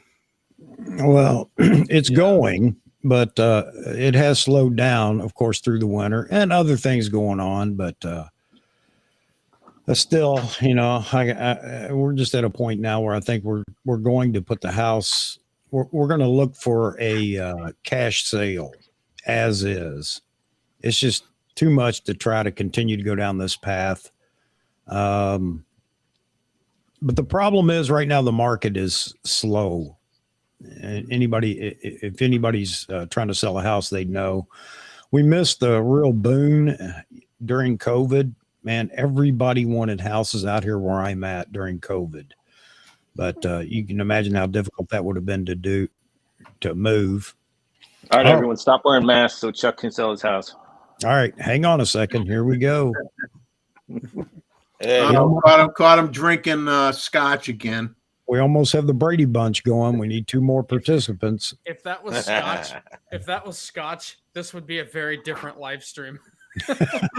It could be rum and Coke. You could make it look like Coke, but What's up, everybody? We've just good been to see waiting you, for Zay. you. Been waiting for me. Yeah. Yeah. Wade, what's your next shoot coming up that you're excited about? Well, I just did part of it today. I'm experimenting with a new series on the channel. Of like going around to like smaller businesses and stuff like that, and just doing like running like some interview type stuff just as audio, as I'm like walking around and shooting and doing some video of what they got going on and stuff like that, just to see if people like it. And then I'm doing it for free, and I'm giving them the B-roll and stuff to use however they want. But as far as like regular like photo shoots, I actually haven't planned anything because I've been going through and updating the thumbnails on all of my videos. I've been working on it for like a week and a half, and every time I learn something new about analytics, I have to go back and adjust all of my videos. So that's what I've been working on. Nice. It's boring, man. I've got nothing cool going on right now. It I is a pain. still haven't figured this analytics thing out, man. It just boggles me. well, you know how it is, Chuck. You start getting close to 1,000, YouTube all of a sudden magically eliminates 200 subscribers on you. Unfortunately, Not a problem I've ever had. unfortunately, I've either gone backwards or just held fast. I don't know. Maybe that's a good thing that it's holding fast. So, Well, the new algo should be helping everybody out. Basically, since the start of the year, a lot of like my old stuff that never got any views is kind of like ramping hard, and I don't know why. But Chuck, you especially, YouTube's new algorithm is actually favoring long form content like live streams. I'm Because- golden. Because they found out that people make the most money on YouTube actually by people doing like and it looks like my connection is tough, so I don't know if you guys can hear me, but YouTube wants their cut, right? They want their 45%, and so they're pushing lives. I did not know. I mean, the good thing about Chuck's subscribers is they're mostly Nikon shooters, and they're just dying off, so they can unsubscribe. It's so dark. Oh man. Viewing from nursing homes everywhere.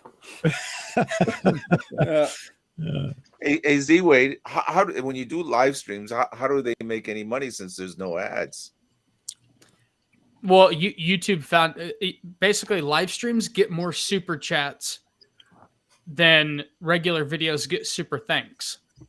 So like people like donating money, like $2 to have their, their comment illuminated, and So they get a cut, right? yeah, YouTube takes 45%.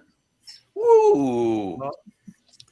Well, the ads come in on the replays too. Yeah, the replay they threw the ads in anyway. Makes Well, money you off can there. you can manually Oh.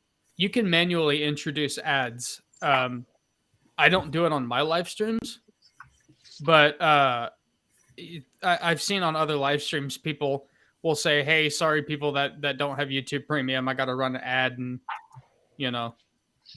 so you can interject them like every hour or every 10 minutes if you're a jerk. Uh-huh.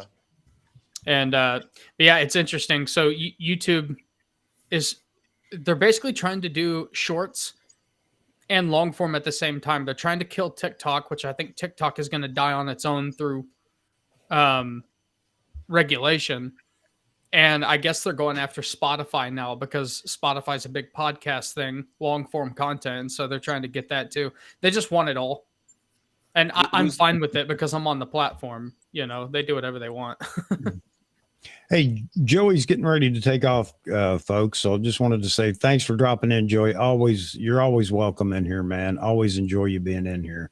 Joe, man, I feel like it has something to do with me. I'm sorry. No, Z-Wade. No, I'm the kidding. conversation just got real, so I got to run. No, I had my Valentine's Day dinner tonight, so I'm going to go have the post-Valentine dinner red wine now that goes with it. So I did that too. I just went out to eat by myself. That's always good too. There's nothing wrong with that. Solo Black Ops is always awesome. I thought you were drinking with your dog again, Z-Wade. She gets a little bit of what I eat anyway. So All right, Joe, man. Thanks for being in here, buddy. Yeah, And- good to see you, Joe. Yeah, good to see you guys too. And stay tuned. There's going to be a weird snow ski dog video coming out of my channel eventually. So Okay. it'll Nice, be look there. forward to it. Yeah, it's going That to be really sounds weird. interesting. Hey, Yeah. hey, Joe, don't get really drunk, eh?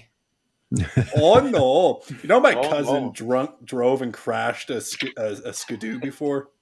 Yeah, it doesn't get any more Canadian than that. It's a thing. We have a nuke in the CN Tower. It's all connected. All right, guys. I'm gonna run and also crash Canon events, guys. Go to as Okay. many as you can and crash them. I'm going to a Canon Creator Lab next week with my Z6, and I'm making a statement. You all need to do it. Well, enjoy it while you're there, man. Make So friends. the next time everybody sees you, you're going to have bruises all over your face, right? Yeah. Or I'll have a candid camera. Who knows? Yeah. He's gonna have Rebel indented in his forehead. Yeah. Without a cause underneath. Yeah. At least the footage of Joe getting beat up, it'll be the eyes will be in focus because it'll be with cannons. Yeah, I was gonna say if I shot with my Z6, it would all be blurry. Then I would just call it art. His subscribers will go up if he posts it. Exactly. It's not clickbait at all, Jeff. Not at all. All right, guys. Good night. I like the V6. Take care, buddy. All right, Joe. Thanks for being here, man. We'll talk pleasure. to you later, brother. Sounds good, guys. Have a great night. Later. All right. All right. So much for the filling the screen with people, but Yeah, the Brady Bunch just got a divorce there, Chuck. yep. We're down to Alice and the boys now. Well, which one's Alice? Who's Alice? She Wade.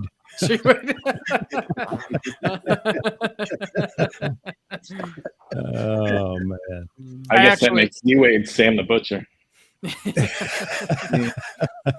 I should probably go ahead and mention it. I probably have to retire She-Wade because there's been like some virtue signaling in my comments, and I'm just like, man, I can't even be funny with the She-Wade character, and so I'm probably just people are virtue signaling. They're talking about rights, the like trans rights and stuff, and my comments, and yeah. I'm just like, man, it's just a character, you know. But You gotta I just be don't kidding. have time for that. Well, next thing you know, It's happened. Next thing you know, they'll go after ventriloquist puppets. Depends on where they put their hand. I just like, I mean, I'm gonna do what I want anyway, and so like Yeah. I'm still kind of thinking about it, but at the same time, you know, it's just like I just don't have. Well, I don't have a dog in the fight, and so it's just like you're in a quandary because you have a business too, and that makes you think about some of the things you do. It's unfortunate, but that's the way it is. Yeah, I can't even go to war in my comments like I used to. Like I don't feel good. I don't feel right about that anymore. I used to say some really heinous things to the Insomniacs that would like, because Insomniacs tend to troll small channels, and I had a great time with it. I basically spent from 5 a.m. to 6 a.m. every day just coming up with the most heinous things I could to make them delete their own comments. And I can't really do that anymore. Well, that's too bad. I mean, is this part of this woke thing? Yeah. Oh, Yeah, that's exactly what it is.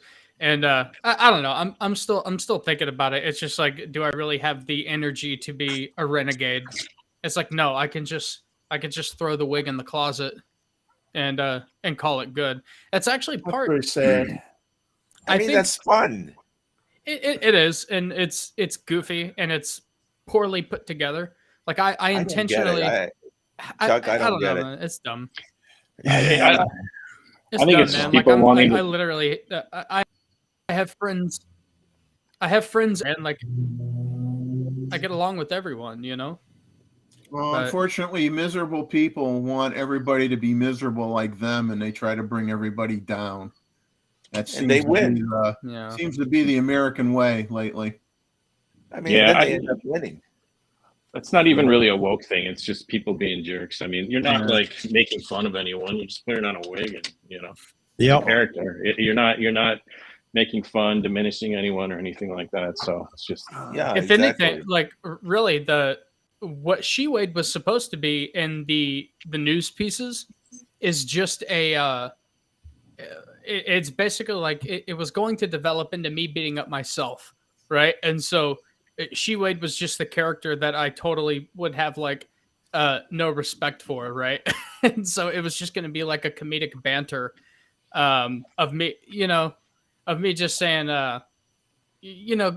let her be like the whipping post, the butt end of my jokes, because I'm a one-man show.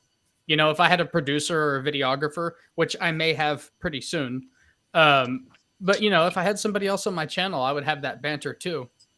Yeah, that's just my humor, but I just don't feel like I can. I don't know if I can do that anymore. We'll see. So it takes the energy out of you, Z Wade. it is exhausting. Do it without the wig, and then they'll be scared of you, and they won't comment anything anymore. But I have found other ways. Tomorrow's photo news flash, I'm actually clowning on Vahagan, so that's going to be really funny. That ought to be fun. Yeah. Yeah, he's basically the focus of my photo fluff piece tomorrow. So, oh, and I started. I don't know if you guys will be into this or not. YouTube recommended it, but I'm going to start throwing bloopers in at the end of the videos. I love bloopers, man. Yeah. Yeah, tomorrow will be the first bloopers. It basically it started because for whatever reason, I decided to punish myself and try to have I basically read off the German coupon for the European Nikon sale that's going on right now, and it took me like a good 15 minutes to get it out. I kept getting tongue twisted and stuff. So, how angry were you when you finished? I actually intentionally made it as far away from like 1939 as I could. It's not aggressive at all. It's very soft spoken. Oh man, that's terrible though. I mean, It is. It is, Yeah, Z-Way. well, and you know what's crazy too? Like those comedic videos that I did like months ago, I think most of them probably haven't even broken 100, and I thought they were hilarious. You know, that's actually where Shi-Wei came from. You know, because she started off as the most beautiful model in the world. Those videos bombed, and so it's like I don't know where I can throw my humor. And it seems like the photo news flash, that's the best place for me to get my humor across. But YouTube doesn't really know what to do. Like if it's not obvious that it's photography when the algorithm listens to it, then it just doesn't promote it. I would have to start another channel specifically to build up like a comedy focused video, you know? So let me ask you something, Z-Way. Do you get more views when you do something like your Doberman, or when you do reviews like you did with the Tech Art, or one of that Canon camera that you got? Actually, you know what's interesting? The Sony stuff did decent, but the Canon videos flopped relative to the other videos, Nikon and Sony. So I don't know if it's really caught up to Canon yet, because like I'm not even going to make any more news flash stuff about Canon, because the one that was focused on Canon is not doing nearly as good. And so I think it's going to catch up. I think a lot of people just don't even want to watch Canon stuff right now. And if I had to think of a reason, I think it's because of that third party thing, the third party lens thing. I think people are really upset about that. They got at least, spanked. yeah, at least the people on like our level, the regular guys that shoot photography and they don't have $6,500 and then another $3,000 for that 24-70 f2, you know? But yeah, they typically, John, the gear traditionally does the best, but I am seeing a lot of growth in my actual photography stuff, which is what that's what I want to do on my channel anyway. If I could generate enough audience to where I just do the photography stuff, I probably wouldn't talk gear like ever, because it's not that interesting to me anymore. That's why I started off this year wanting to compare lenses and do stuff like that. And the videos didn't do that good. The Sony and Canon video did not do that good anyway.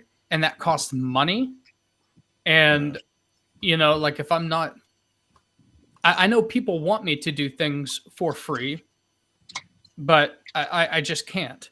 You know, I'm not the Fro. I'm not Matt Granger. Nobody gives me anything. That Tech Art, I had to send it back. You know, they sent it to me to make the video. And that video is doing pretty good relative to everything else. I bought it. I bought one because of you. Yeah. I think I've only gotten two. YouTube is in a dry spell right now. I mean, everybody is experiencing this. Yeah. There's something going on. I mean, I don't know what, but people are busy or something. I don't know. They replaced the CEO, Chuck. Okay. Yesterday. Okay. Right? Yesterday they replaced that lady. Well, I don't know if that would have anything to do with it, but I mean, it's like YouTube is in a kind of a slump. I mean, just for whatever reason, there aren't a lot of views for a lot of people.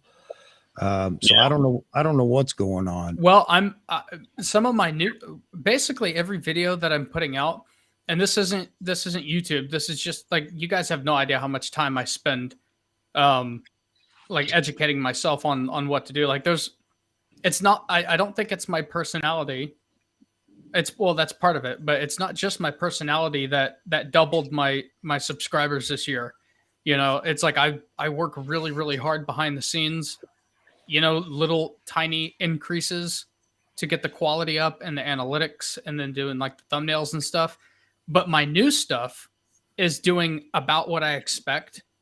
But the old stuff, the crappy quality stuff, is actually doing really good. And so I don't know what's going on. I don't know if it's like new subscribers that are going to watch the old stuff, but we're talking like, I had one boudoir video that did maybe 700 views in 3 months.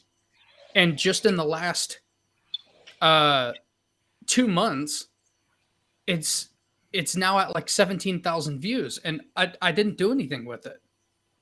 You know, it's just like my old stuff is getting pushed to the front for some reason.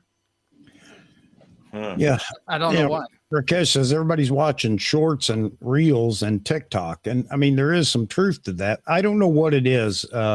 It's not any channel specific, but a lot of channels I noticed the views are down for some reason. Again, it has to do with maybe seasons changing. I don't know. It's interesting. I mean, it's been going on. It seems to have been going on for a few months. The last time I talked to Matt, like a couple months ago, he said he's down. Everyone he knows is down. So it's definitely been going on for a few months. Matt Irwin? Oh, really? Yeah. Even he said that, huh? Yeah. I'd like to comment on Joe Mack's statement here, or question. Did Nikon limit third-party lenses for the Z mount? Thought he heard something on that a couple weeks ago. Well, no, they're actually opening their mount. Yeah. Soon. Well, what they're doing is they're saying that we're going to allow, you know, manufacturers to make autofocus lenses, but we're not going to have them be direct competitors to our line of lenses. So it appears that Nikon's not going to probably do 1.4 glass. They're going to have 1.8 and 1.2. So that leaves all the 1.4 glass available for third-party companies to make, and it won't be competing against a direct Nikon lens. And so they're going to allow that. And then when it comes to manual focus, they don't seem to care. And they'll let anybody, you know, make a Z-mount lens that's manual focus, and they don't take any issue with that at all. But with the autofocus stuff, did they actually verify that? The last thing I saw was if it complements the Z lineup, and it was my theory was exactly what you were saying. It's like Nikon doesn't need to mess with f1.4s. The f1.8 seemed brighter than any f1.4 ever was. Yeah, you know, and so they don't need to mess with it. But I actually like that, because I'd like to see like Tamron hit it out of the park with the 35-1.4. I would love to see something like that come into the Z lineup, you know. Yeah, I mean, that's how I am. That's how I'm interpreting it. That if Nikon doesn't have a 35-1.4, then they're going to let those guys make a 35-1.4, and I don't think they're going to do 1.4s at all. Yeah. I think they're going to do 1.8s and they're going to do 1.2s. There's no need. Yeah. Yeah. I mean, and you know, they don't need to bog down their manufacturing capability any more than it already is. It's actually kind. Oh, go ahead. Hey guys, hang on a second. I want to congratulate Mr. Wolf here. He just crossed 1,000 on YouTube. Oh, congratulations! Yeah, absolutely. That is a the big grind, deal. man. That is the grind. Wow. Yeah, man, that's a big deal. Congratulations. Yeah, man. Pretty soon you'll be you'll get an email asking to join the partnership program, and you might as well, if you don't already, you might go ahead and just establish like a single owner LLC, because you're going to have to pay taxes on that, even if it's $12. Yeah, I think my M&M fund would cover the taxes I would have to pay. Sorry, IRS, I can't pay you this Yeah. year. I had to buy M&Ms once. I know if I want to form a business between South Carolina business property tax and the feds and everything else, it's not worth it for me right now. They nail you everywhere they can. Well, Mr. Wolf, that's quite an accomplishment. There are a lot of us out here still waiting, and yes, it's just a matter of time. So, but really want to applaud that because most people won't stay until they hit that mark. I think I think YouTube banks on that fact that so many channels won't even stay on air waiting to get to 1,000. So, all right. Orkesh says the Tamron 20 to 42.8 and 35 to 150 will be nice. Nice too with 150 to 600s in the third-party lens lineup. Yeah, I think they worded that very ambiguously because we don't really know what they mean. No, we don't. Yeah. Well, I mean, we don't know if Nikon considers a 1.4 a threat to a 1.8 or a 1.2. You know, I don't think they would. It's from Nikon's perspective as a business move. It's pretty smart because a 1.4 is inevitably going to be more expensive than a 1.8, and so people that can't afford the 1.2, but also can't afford the 1.4, are going to get the 1.8, right? So Nikon has two different markets, and the other people just have one. The people that are just above the under and just under the upper, you know. yeah. And so it's a good business move. I would just like to see.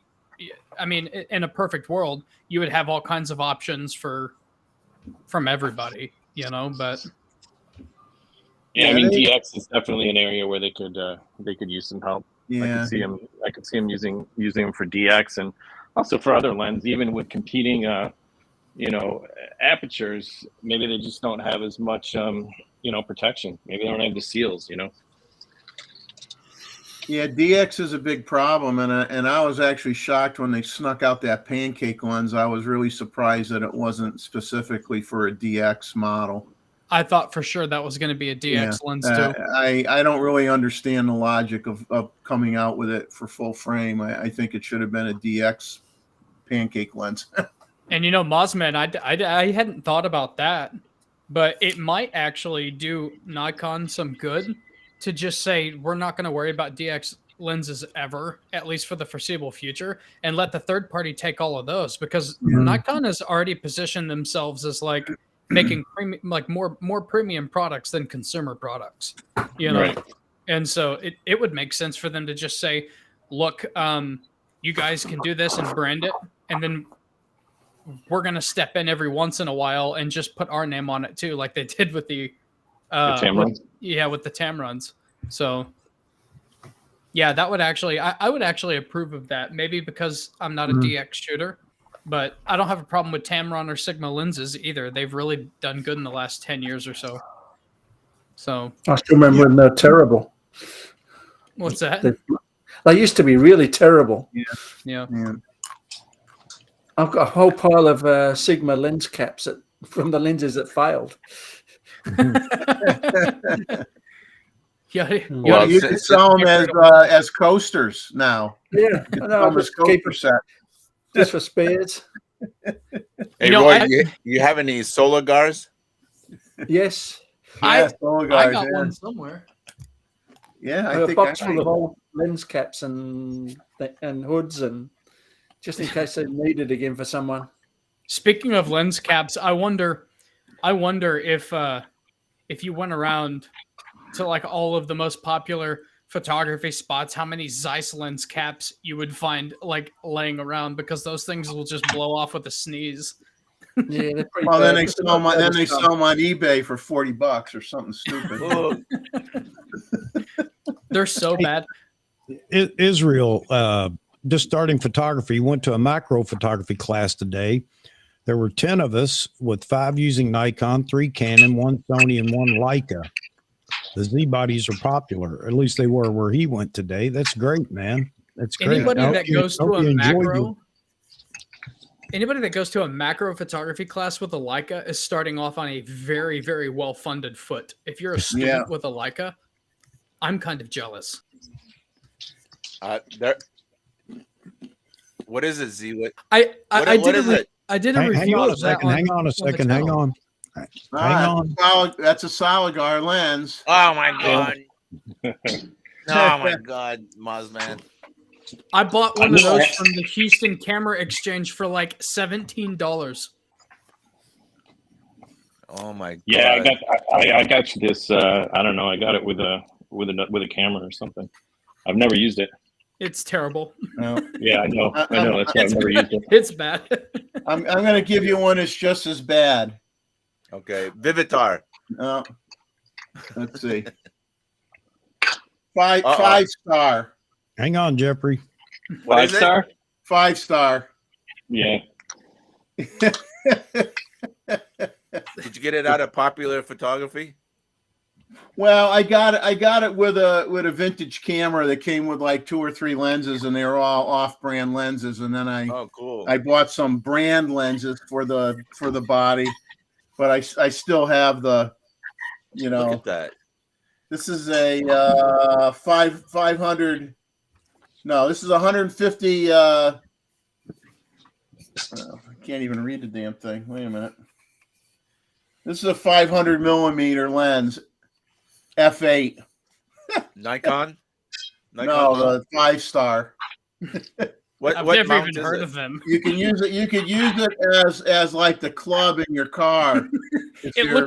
It looks like a hunting scope. Yeah, it's I don't think I'm ever going to try. I mean, I could try it out, but I'm not in any hurry. I've got you both beat. I actually have the worst lens in the world in my hand right here. Okay, let's see it. Let's see it, Z-Way.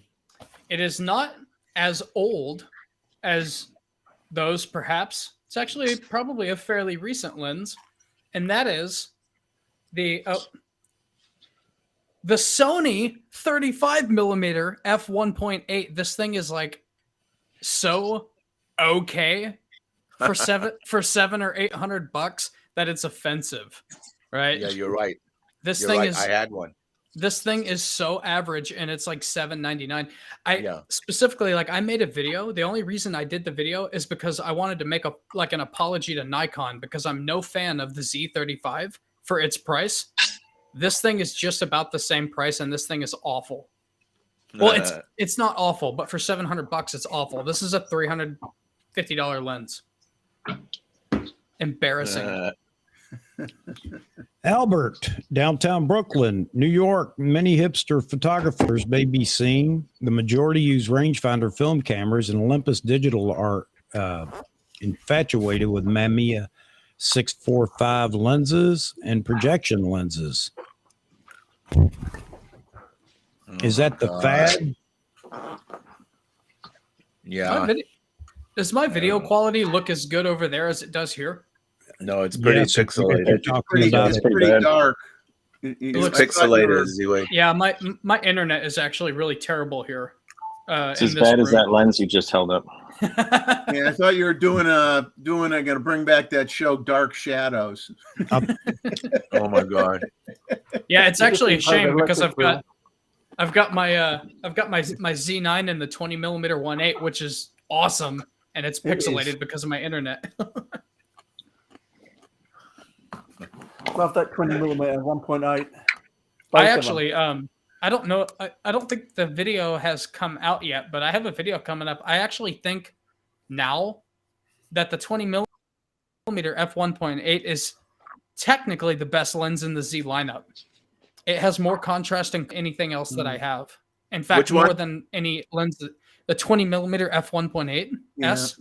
Oh, really? It's even better than the old one, the AFS version, which is surprising. John, yeah, I have a video coming up, and it was just we had a huge photography meetup in Wichita, Kansas, and I started off the shoot with that, and like I took some shots, and like whenever I got them into Lightroom, it seriously, and I shoot on like a neutral, I shoot raw on a flat profile, right? And so in Lightroom, it shows me just like the flat image, and raw images always look kind of gray.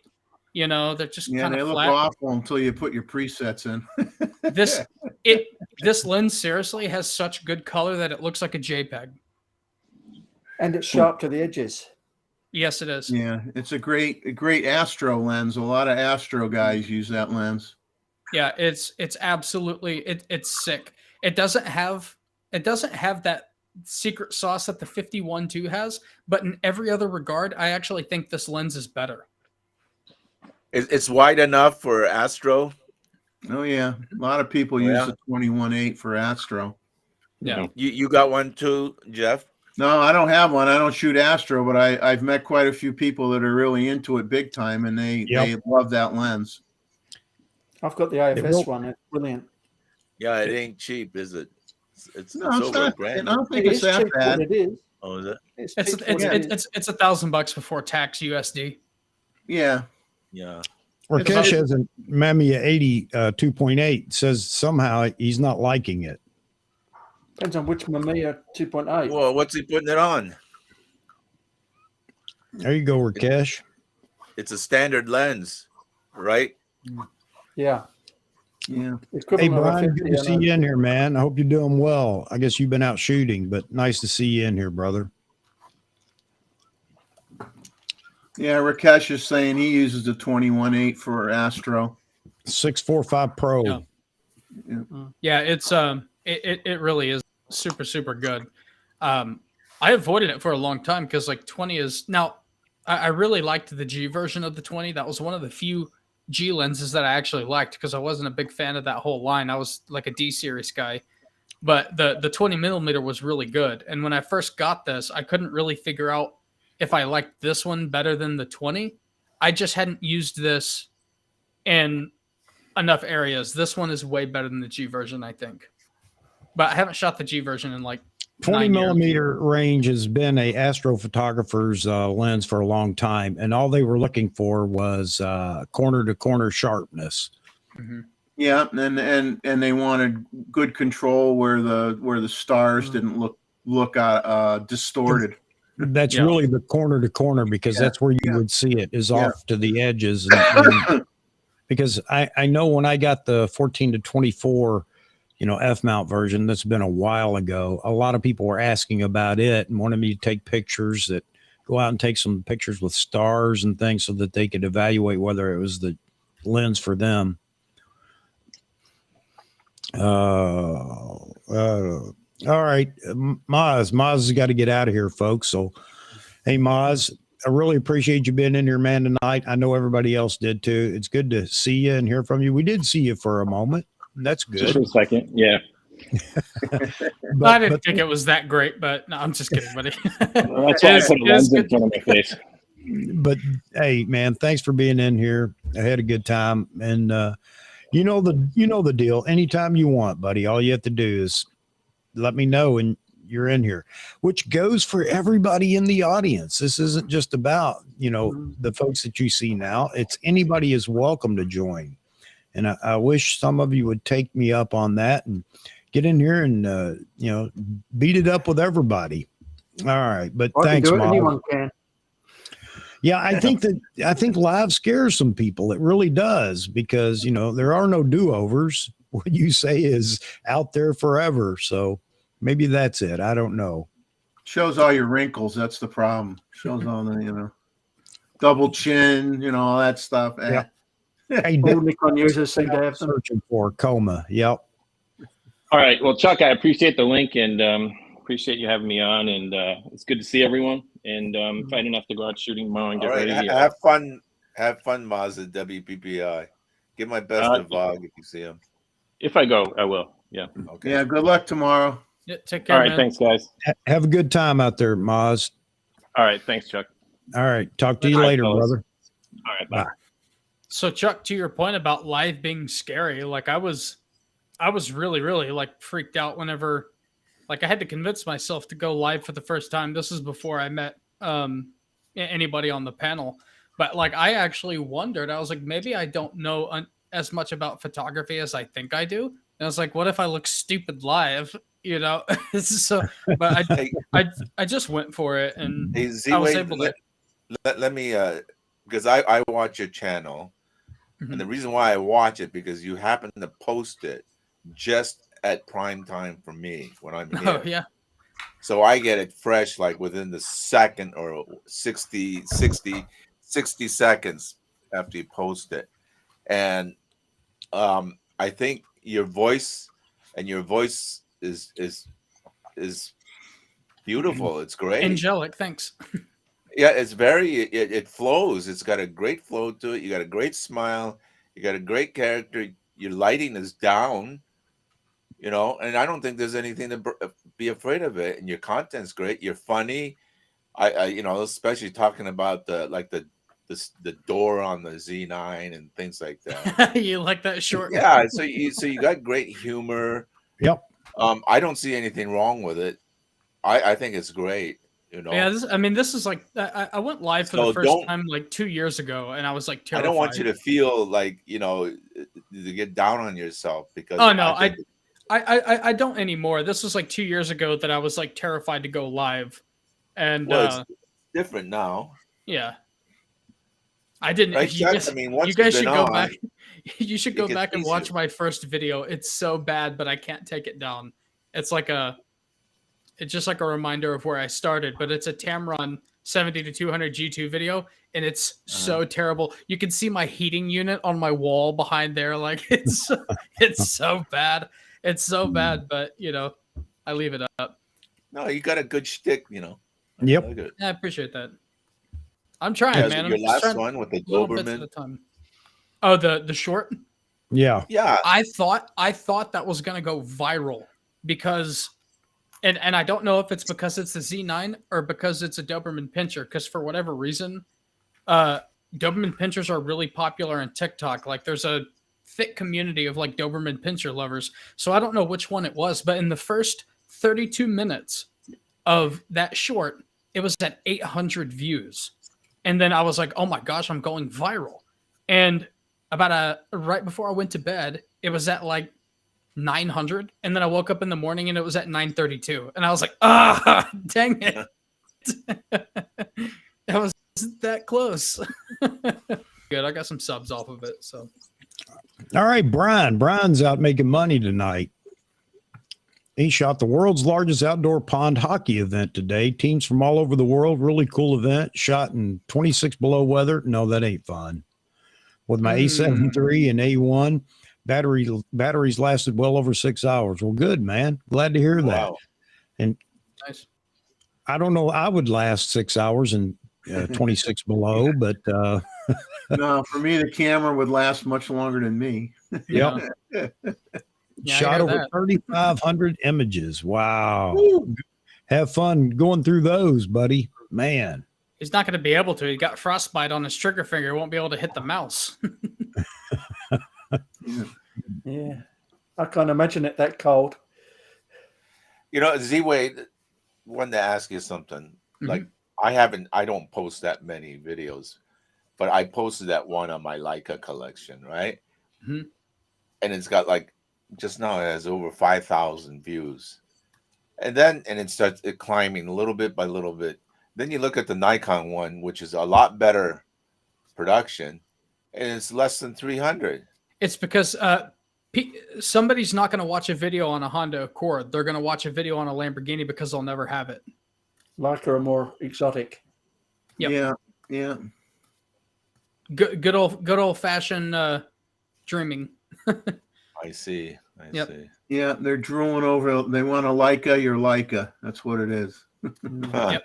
That's why Nikon Z9 videos do better than Nikon Z6 II videos. Nikon Z6 II videos suck now.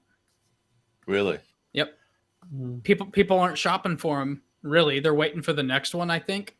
Yeah. I think that's why it's dried up. But Nikon Z9 videos are kind of in that threshold of people that it's like, I'll probably never have $6,000 after tax to pay for a camera, but they still want to watch it and dream, and people want to like long for something, or be like, maybe that's where I'll be, but not right now, Yeah. Well, yeah. if Nikon's smart, they come out with something. They come out with something available in April, so they could take advantage of the people in the U.S. getting money back from their tax returns. They're going to have disposable income for a brief period of time, Yep. and you don't want to pop something out late after they spent that money on something else. So, Yep. Very should true. put something out and take advantage of people getting those that get money back on their taxes. Yep. Now Yeah, they and should what's your- spend that money on their tires, but they're not going to. They're going to buy a camera. Yeah. Yeah. What's your guys' take on Steve Perry's comparison? I thought it the was. other I day? thought it was fair. I thought it Right. was fair. I mean, to He me act- though, like I commented to him when he, like the Sony has more customizable controls and more things you can control, and I told him, I says, I sometimes can't remember what I programmed on my Z9. Yeah. I mean, Yeah. you can only remember so much. If you have it like, well, oh, I gotta push the dial, push a button, push a dial, push this, do that, and then I get this result or whatever. That's just getting crazy. No, you're not a computer. You're not going to remember half that stuff. So Yeah. I think most people set maybe a half a dozen, 6 to 8 things, maybe, and a lot of Well, it's 3 or 4. autofocus changes in their autofocus Yeah. method. And they call it a day. Everything else, you throw it in your My menu if you have a Nikon, or you throw it in your I menu, Yeah. and that's it. I mean, so for me, it doesn't matter. I would never use that capability because I wouldn't remember where everything is. Did he mention price? No, I kind of called him out on 2 things. I said, politely, I said, you didn't talk about video. The Correct. Z9 has much better video capabilities. But he's a and wildlife photographer. You So didn't promote the video, and you didn't talk the price because you throw Yeah. a grip on an A1, the price is considerably more expensive than a Z9, and that's a factor too. But I'm glad he at least said that you have to look at things as a system and not just as any one camera body. You have to look at what it offers as a system, because if you do architectural photos, you're going to want a company that maybe it makes a tilt shift lens. If you buy a camera from somebody that doesn't make a tilt shift lens, what good is it? So you have to look at what you shoot, what you want to shoot, what people have, what they're going to have, and make your own decision. Well, I think his comparison and his review was honest from his point of view. So rather than even digging into motives or anything else, the bottom line is he says, this is the way it stacks up for me. And this goes right along with what I've said so often. There's not a bad camera out there. No. I don't know why we want to stack every camera up against each other just to say, well, this one's absolutely better. You can't buy a bad camera out there. I know we all want to think, well, yeah, I don't like this brand because of this or that or whatever, but they're sitting on the same side with that brand saying the same thing about Nikon. And we're not all going to get along. I understand that. That's the reason there are brands, so everybody can go pick a brand and shoot. Yeah. But still, in the end, he decided. I mean, he based it really off of, this fits me. And he has both, and he has both anyway. Yeah. both great cameras. Yeah. Well, He's very lucky. He's very lucky. It's like I've been saying, like now that I've used the popular stuff from the other brands, the thing is, like, I have an eye that gets me in trouble, right? I pick out all these tiny little differences, and when I can't see that much of a difference, then it really doesn't matter, because a lot of people don't look as hard as I do because they just don't see it or they don't care. And so, like, I almost don't care anymore, because I can't see that much of a difference. And for me, what is more comfortable? Okay, so let me go on a rant for a minute here, and it has nothing to do with Nikon. it's all cameras, lenses in general. I get so tired of pixel peeping sharpness testers And you know, it's let me equate this to, I got a set of headphones the other day. I finally got me a real set of headphones. Nice. The new Rode headphones. And I went to look at reviews, and I had everybody telling me what the 104 megahertz range, you lose this. And I'm thinking, my hearing's so bad, I don't even know if I can hear that range. How do they sound? That's what I want to know. Do they sound good? Are they pleasing to the ear? You know, for those that are buying them for technical audio work, I understand that. But why is it people want to try to impress me with their intelligence about acoustics? And look, dude, do they sound good or not? That's what I want to know. Same thing for lenses. Does it look good or not? Show me some photos. Quit telling me. Just show me some photos, real photos, not pixel peeping photos. Does it please me? And, you know, and my hat's off to you, Zach. The whole micro contrast thing is just crap to me. I don't know what it is. I don't know what it is. I know what looks good to me, you know, and when I see a photo, it may be micro contrast that I'm seeing, but I couldn't pick it out of a lineup. It just looks good. It's pleasing. That I can live with. Somebody saying, well, the micro contrast is really good on this, blah, blah, blah, yada, yada, yada. Okay, great. But I don't care how many pixels reach the edge of the, you know, the focus plane compared to the micro whatever organisms, and I don't want all that. I don't need it. Yeah, that's exactly where I was. See the photos. That's what I want to see.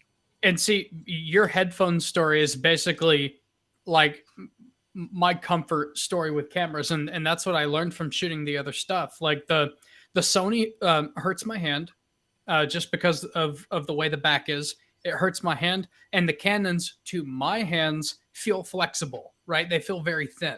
The Nikons have a nice deep grip for my short, fat hobbit fingers, and they feel tough. And that's literally all I care about anymore. That was the biggest lesson I took away from trying everything. And I've had 3 people ask me what camera I think they should get.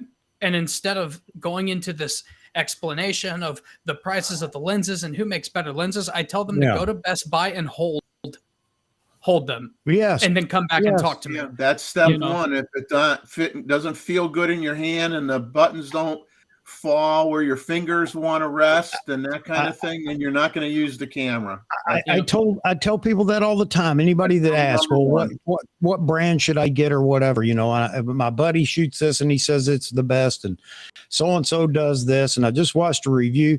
You know, the real test is just go pick up a camera body.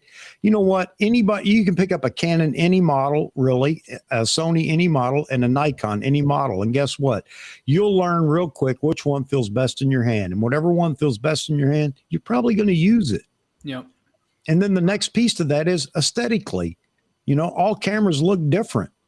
You know, do you like the looks of the camera? It sounds ridiculous, but you're more apt to actually pick it up and go use it if you like the way it looks, the way it feels. Because guess what? The internals, all of them are good. Yeah. Don't worry about that. Don't, you know, find what fits best in your hand, what looks best to you. I guarantee you'll be happy with it. Just go use it. Yeah, I mean, like you said, do you like buttons and menus, or do you like like old style manual knobs that you might find on a ZFC or a Fuji camera? Look, so everybody, you know, we like to fool ourselves and talk about how, you know, and this is just Nikon. Since I shoot Nikon, we want to fool ourselves all the time by saying, well, you know, the D850 is a better camera than the D750. Maybe not. But the point is that as you pay more, you get more buttons and dials. I mean, that's the true mark of a pro body, is it provides you.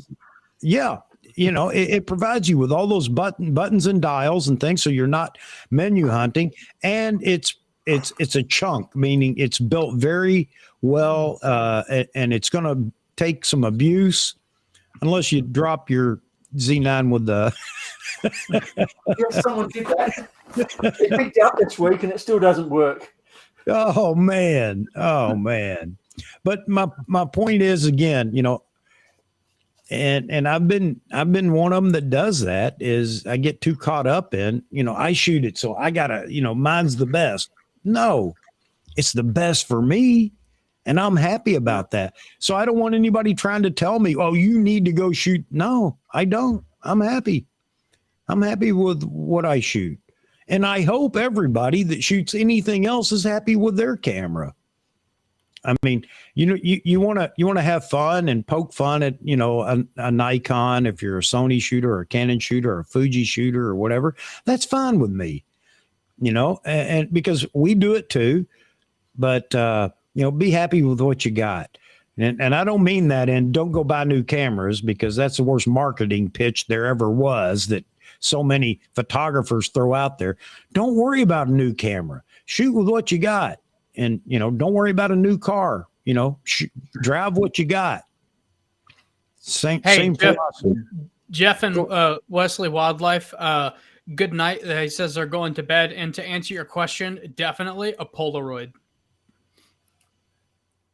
I'm gonna tell him I'm an Ulta XD11 film camera. Hey, everybody say hi to Lance. Lance, good to see you in here, man. Haven't seen you for a while. Lance. Oh, man. I'm just going to say my opinion on ergonomics. I think it's very important. I hold a certain brand camera, and when I bring my finger around the grip, if my finger's getting pinched between the lens barrel and the grip, and I'm holding the camera for 5 hours at a time, which I do, it matters to me. If it doesn't feel good, I am not going to use it, period. I mean, everybody's different, but I am not going to use it if my fingers are getting crushed. In my first probably 3 years, it probably wouldn't have mattered to me because I was just going out and plinking around town sometimes. But once I started, going on like actual adventures and stuff like that, and shooting, 6,000 shots in like a single day.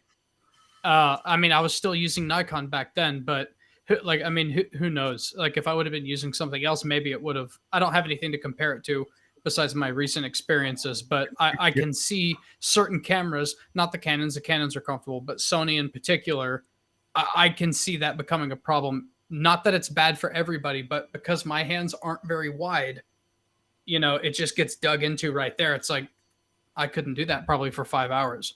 But I do like the technology.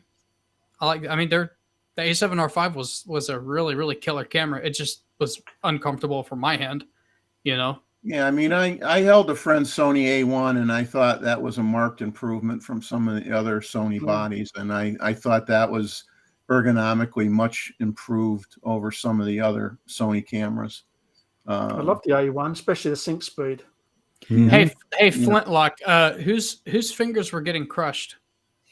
Am I missing a comment or something? No, I made a comment about my fingers getting crushed with certain cameras, and I didn't specify brand. Oh.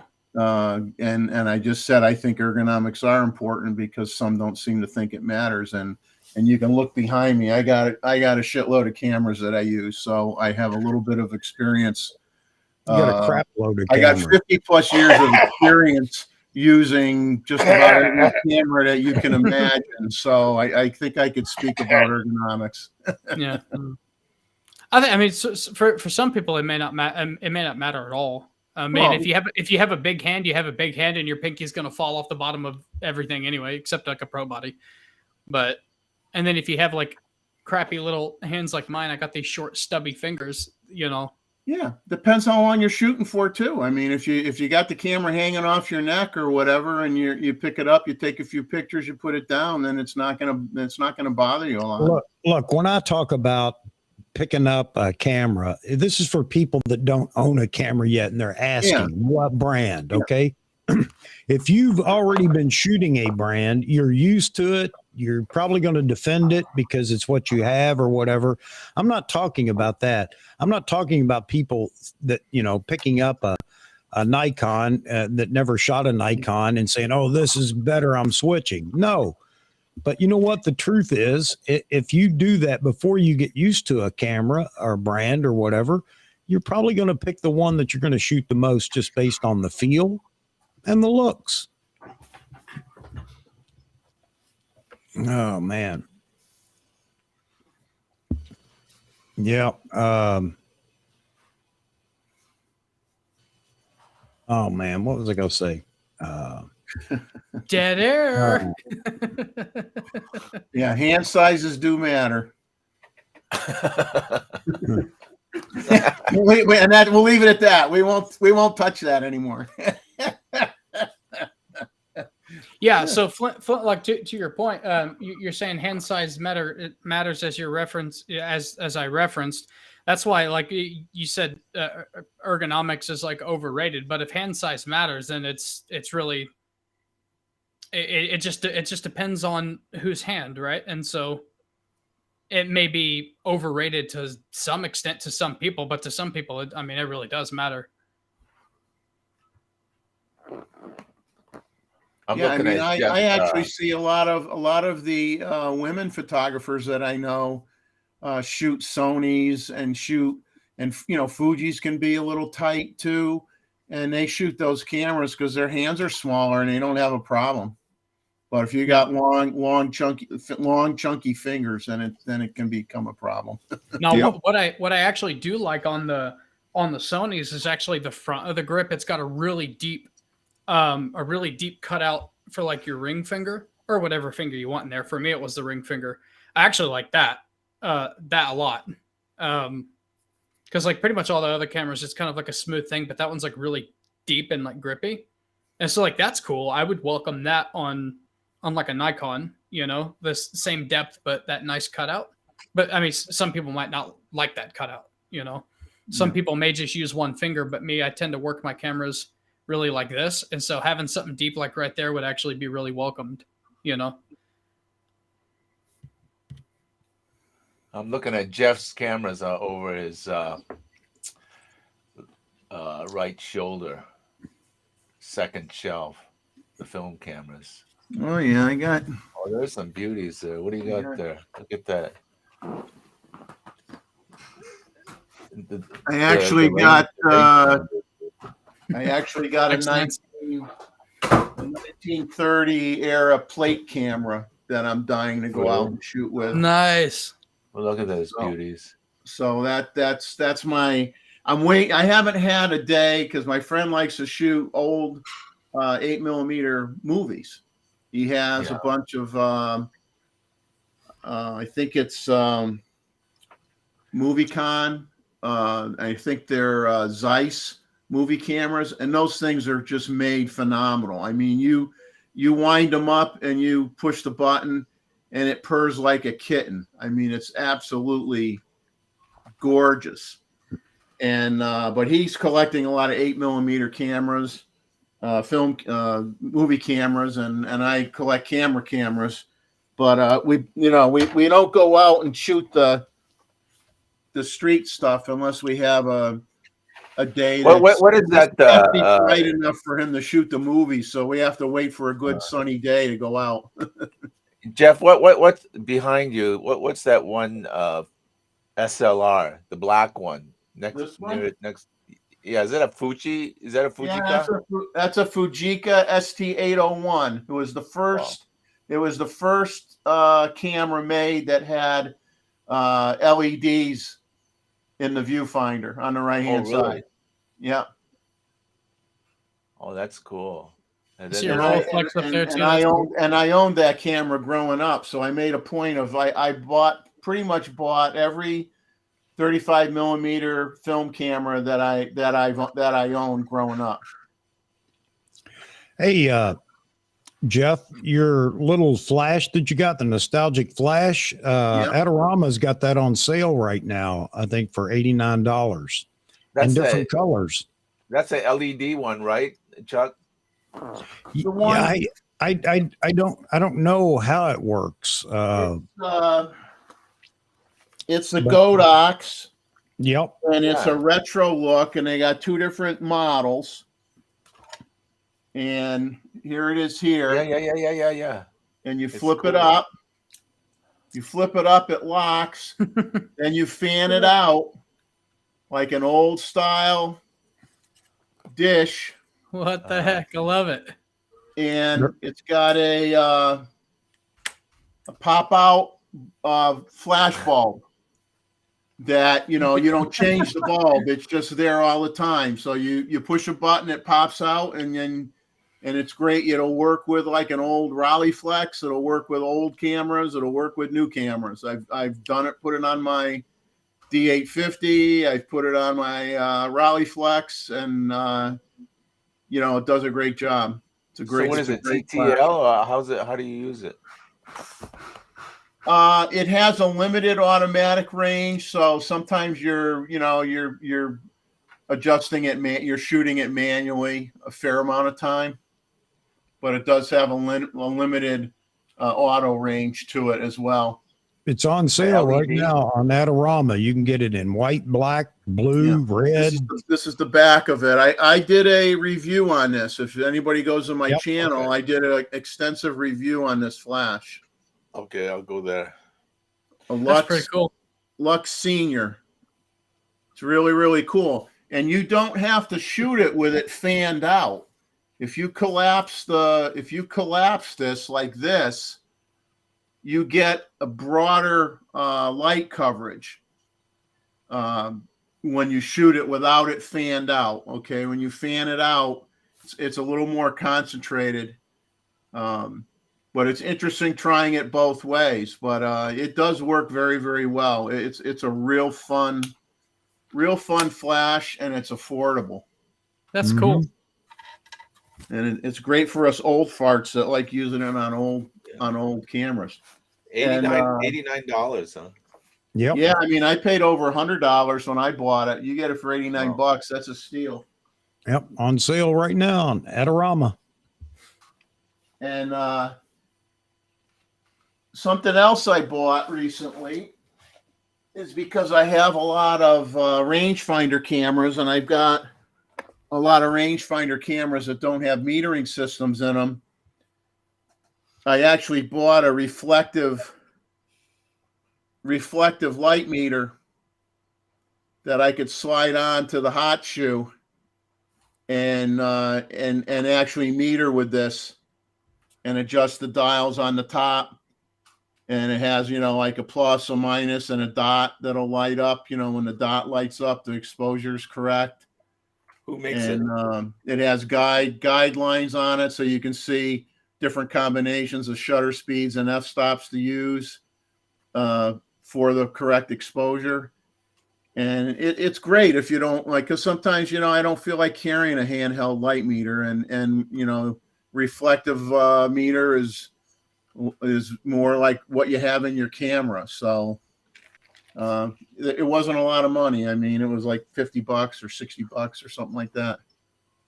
So for those that have old stuff and they want to get a meter, you could go on B&H, and there's a couple manufacturers that make these types of devices. What's interesting is that these are new products, right, that support old film cameras. I mean, everybody does. Like film is kind of making a comeback. Actually, you can't get film at the local camera store anymore. I mean, they're always sold out, you know. But it's cool that people are still making like new stuff. You know, I could get film at Target. I can get film at CVS drugstores. CVS, actually, you could still, if you have, you know, if you had a digital camera, you could, you know, you got the kiosks where you could make certain size prints, but they still have the mailers to send them out to get the film done. Mm-hmm. Really? So it's really. Yeah, I see you got a big box of painless. You got a big box of Tri-X back there. I could only ever buy them in like 2 or 3 rolls.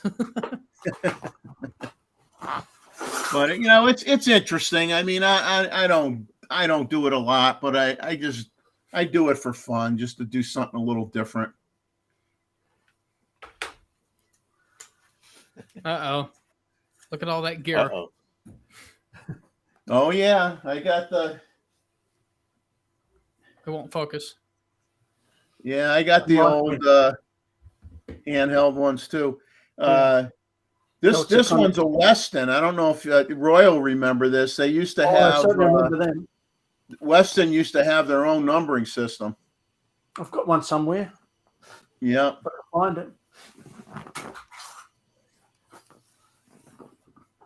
it.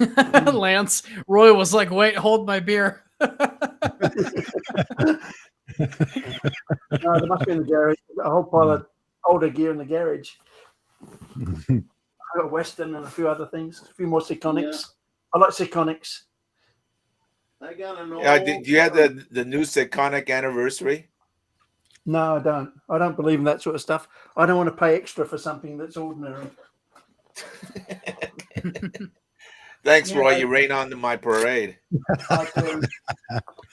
I use this old auto Minolta. I use this old Minolta Auto Meter 3 Yeah, well, that's the best one, Jeff. Good. from way back when. Oh, that thing is a tank. That thing works. That thing works like a champ. Excellent. I don't even remember when I bought it, a long time ago, but it still works perfect. That's why I had to go to bed with Minolta in the 70s because they needed it. They didn't have a light meter. Yeah. Well, Roy, you rain on my parade. Yeah, a lot of people don't realize how much collaboration there was between Leica and Minolta back in the days. Well, all those cameras are built by Minolta, R6, R3, R whatever. Yeah. Didn't Sony buy Minolta? Is that where they went? Yeah. Yeah, Sony bought them. Well, Minolta went under, and Sony bought out their assets or whatever, and It's a good I'm move. sure they hired a lot of the Minolta engineers. That's the Yeah, way to do exactly. it. Why start Yeah. something from scratch? No, it's right. It was a good head start. Yep. No It's a doubt deal. about that. Deal of the century. I mean, Leica actually had the first, I think, autofocus camera, and they didn't want to do it because they felt like, well, real photographers shoot with manual focus lenses, and they actually sold the patent to Minolta. Minolta came out with the first autofocus lens, but That is Leica actually gigantic developed progress. it and passed off on doing it because they, be honest with you, they're kind of stuck up and was like, real photographers don't need to have an autofocus lens. They can shoot it. They can do it manually. I think it's interesting that Minolta went belly up and Sony bought them because, like, I know a ton of people that like their favorite film cameras of all time were Minoltas, and I'm like, Oh, yeah, that's, I had a lot of them. I had a lot of them. I loved them. Yeah. Hey guys, I I'm think running. Sony The owes a little lot boys to room. Minolta. I'm running the little boys' room. I'll be right back. Hey, keep an eye on the chat if you would. Thanks, Zach. yeah, I got you. But yeah, I mean, my friend has a new Sekonic light meter. I mean, it was pretty, a little bit expensive, but it's kind of neat because it does both. I think Flash and ambient. reflective light and incident light, and will measure, flashes. It does kind of everything. I Hey, use Lance. mine for flash. Hey, Lance. Lance says that he learned photography on a Yashica. I don't know if you saw it, but Tony or the Northrops had a, I guess Yashica came out with like this reissue of like one of their classic cameras, and it was just like Yeah, a Roy. plastic intern. It was like a Very nice. like a digital camera that looked like a classic, and it Just was pass it over like a one total screen. piece of crap. There you go, Roy. Yeah. Read him and That's the weep. classic one. Read him and Hey, weep. Wayne. Beautiful. Wayne Boy, Maddox. the box is nice and shiny and everything, man. It doesn't even have any dirt on it or nothing. You don't have to Everybody- blow out a everybody search. say- Funny. Everybody say goodbye to Wayne Maddox. Thanks for stopping by, man. I'm sure Chuck will see it when you get back. Yeah, Yeah, Wayne. have a good Looking one, forward to Wayne. seeing you. Flintlock, I wish I could. I have no idea how the AI chip works. I don't know if it learns over time or I don't know. I don't know anything about that, dude. All I know is that the A7R5, whenever I tested it, was an exceptional. It was an exceptional camera, but I have no idea how that AI chip works. I just know that the images looked really good. It's a warm rendering sensor, and I feel like I kind of wish that I would have been testing it in maybe October, because since it's a warm rendering camera, it would be beautiful in the autumn. Yeah. But yeah, sorry, man. I have no idea how that chip works. Hey, Z-Wade, what Yo. you do afterwards, you go to Chat GPT and you ask which is better, Nikon or Sony, and see what the fellow says. I've never even used Chat GPT, but I will. Oh my God, you haven't? Z-Wade, it is mind blowing. You will not believe it. It is unbelievable. I'm gonna try it right now. Hang on. I mean, it's like, you got to be kidding me. What is it? Chat GPT. Okay, here we go. Yeah, it's done by OpenAI. Useless for programming. And Diana got it. She got the paid version, and it's cut her time by 40%. She can write a transcript that used to take 2 to 3 days. She can do it in 10 minutes. I have to sign up for it. Yeah, it's unbelievable, Z-Wade. If I'm telling you, this is like finding the internet. You know, it's like seeing the first naked girl back in '96 on the internet. I mean, but don't you miss AOL though? You know. Yeah, right.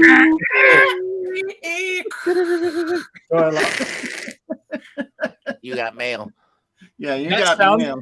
That sound still exists, and I hear it yeah. every once in a while Yeah. whenever salespeople accidentally give me their fax number instead of their phone number. You just record it. Yeah, and the use it fax as a- machine sounds. Yeah. No, but Z-Wade, you got to get it. If you guys haven't Okay. tried it, Jeff, I'm checking it it's out. mind blowing.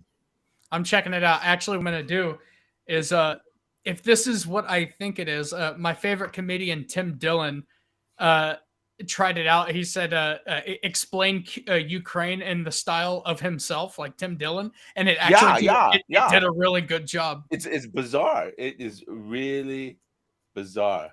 And it'll only get better. Flintlock, the answer to your question is I don't see a difference in the Nikon Z9 versus like the Z7 II had a mechanical shutter. I don't see a difference in the image quality. I've shot it up to 32,000th on the shutter, and it's been totally fine.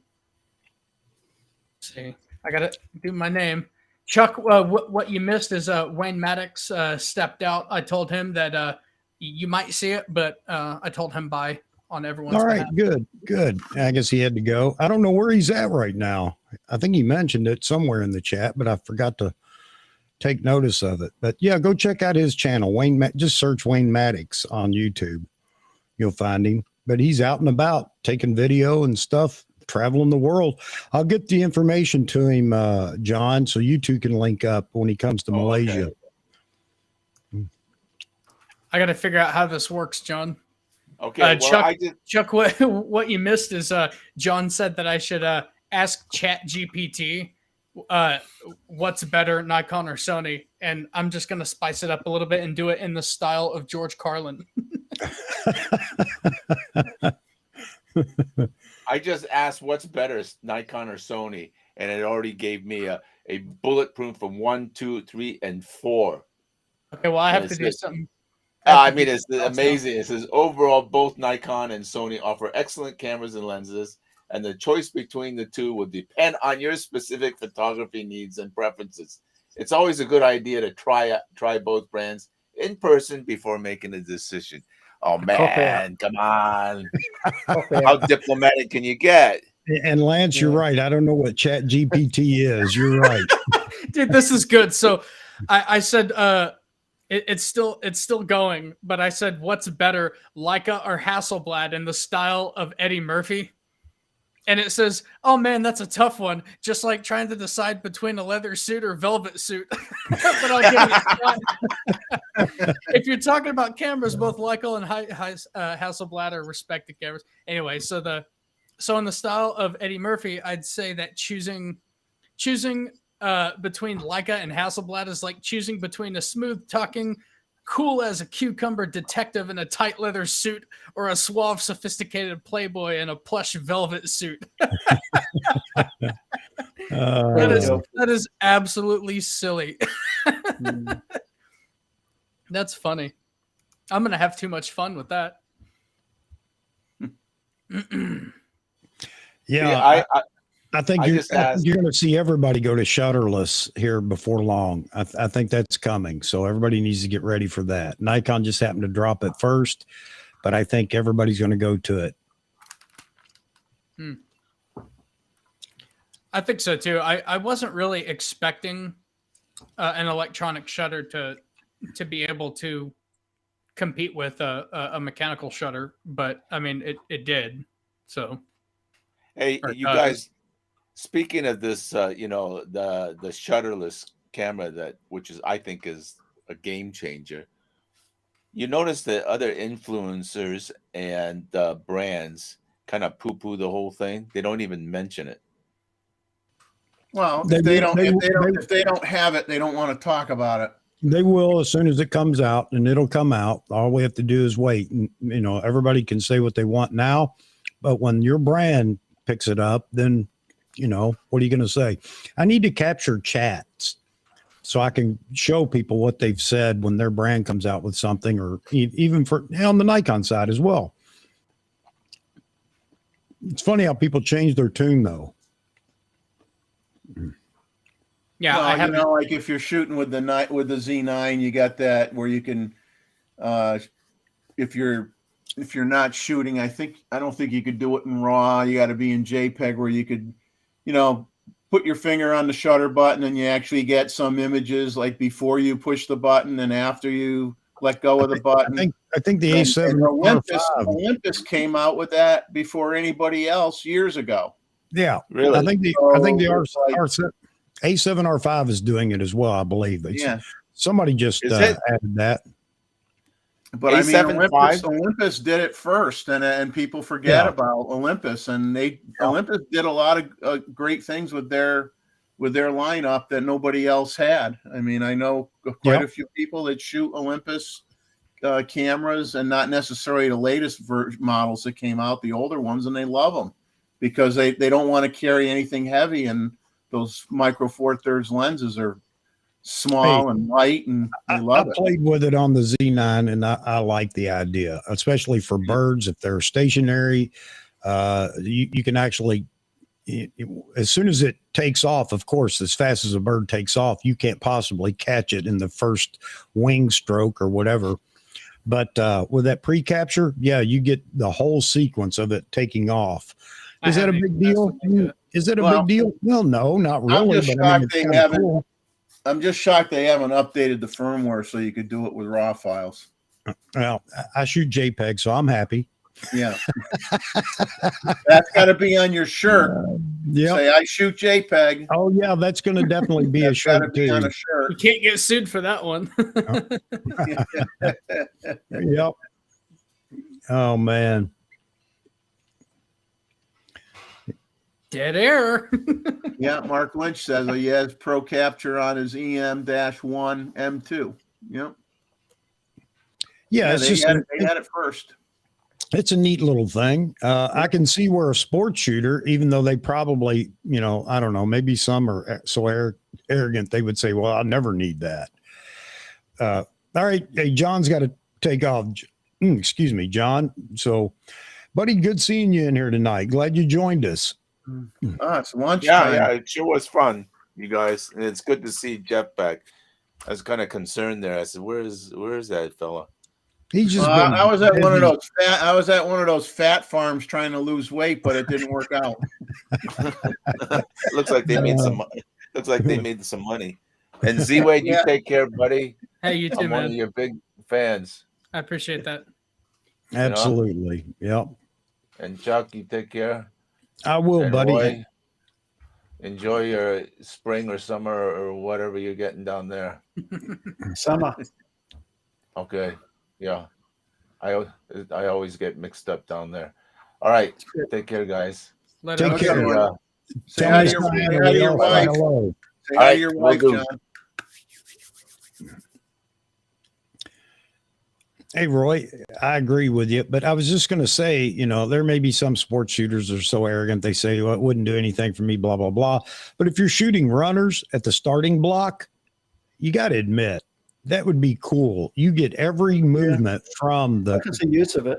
I can see You know? real usage for it, but I yeah. found so many cameras that take a few seconds to turn on, and it drive me nuts. Well, you're right. You'd have to be ready to go. You're probably pre-focused anyway and ready to go before the gun goes off. But yeah, it's a neat feature. I'm not saying it's, you know, earth shattering, but still a neat feature. I still haven't There's got so around to many using it yet. You know, and has anybody tried, anybody that has a Z9, and I doubt here because we're primarily still shooters, but the power zoom on the Z9, I haven't. it's in video. Right, just but wondered. I think that's a that only works that only works with certain settings. Certain lenses too, I And believe. because I use 4K, I shoot in 4K 120 almost all the time, and I can't use it in that mode. Why I think- not? I thought for sure you'd be able to use it in that. No, it's got some weird. It's like one of those, like, you got specs on some of these cameras, irregardless of brand. It's like, well, you got to be in this mode and this setting and this that and this and you know. Okay, you know what? You just brought up a good point. And I'm sure other cameras have the same thing. What annoys me is to go to the menu and something's grayed out and there's no explanation of how I get it to come back. Yeah. It just says not in this mode. Well, help me out here. Yeah. Don't say not in this mode. Tell me what mode it needs to be in. Anybody else get frustrated with that? Yeah, it should be part of the help menu. Like when you hit the question mark and it tells you what a certain thing does in the menu, what it does, it should, if it's grayed out, it should say, well, if you really want to use this, you got to do this, this, and this. Hang on a That would be second. nice. That would be nice. I want to weigh in the comment section over here Mhm. because it's doing something over here. I don't see a difference at all in having only an e-shutter on the Z9. The readout speed is fast enough that I cannot tell a difference. I have not had any hangups. I have not seen any rolling shutter or anything. Nope, So, I agree. I don't see any drawbacks, and that is why I think everybody is they're probably gonna even beat Nikon. They're gonna make it better somehow, but I think that's where it's going. But I do back like on my Z6 II and 7 II and Z5, I don't bother with the e-shutter at all because the readout speed isn't fast enough. Right. Okay, so the two big issues with the no shutter that surfaced were, and both are easy to not work around. I think the camera is now doing it with firmware updates. One was flicker in LEDs and some lighting. Mm-hmm. And Nikon fixed that by going to the 10th of a second steps on the shutter speed. And I was talking to Vahagan about this. He was talking about using the 9.5 Noct the other night in the club. And at one point he had flicker and he was trying to adjust the shutter speed. And I asked him, have you flipped on the I don't know what you call it. I can't remember the actual term for it in the Z9. Well, it's anti-flicker or something like that. No, not anti-flicker. That's on every body we have. It just won't let you take a photo if it detects it. It waits for the right moment. But the new shutter speed thing is how you can dial in to actually eliminate the flicker in lighting.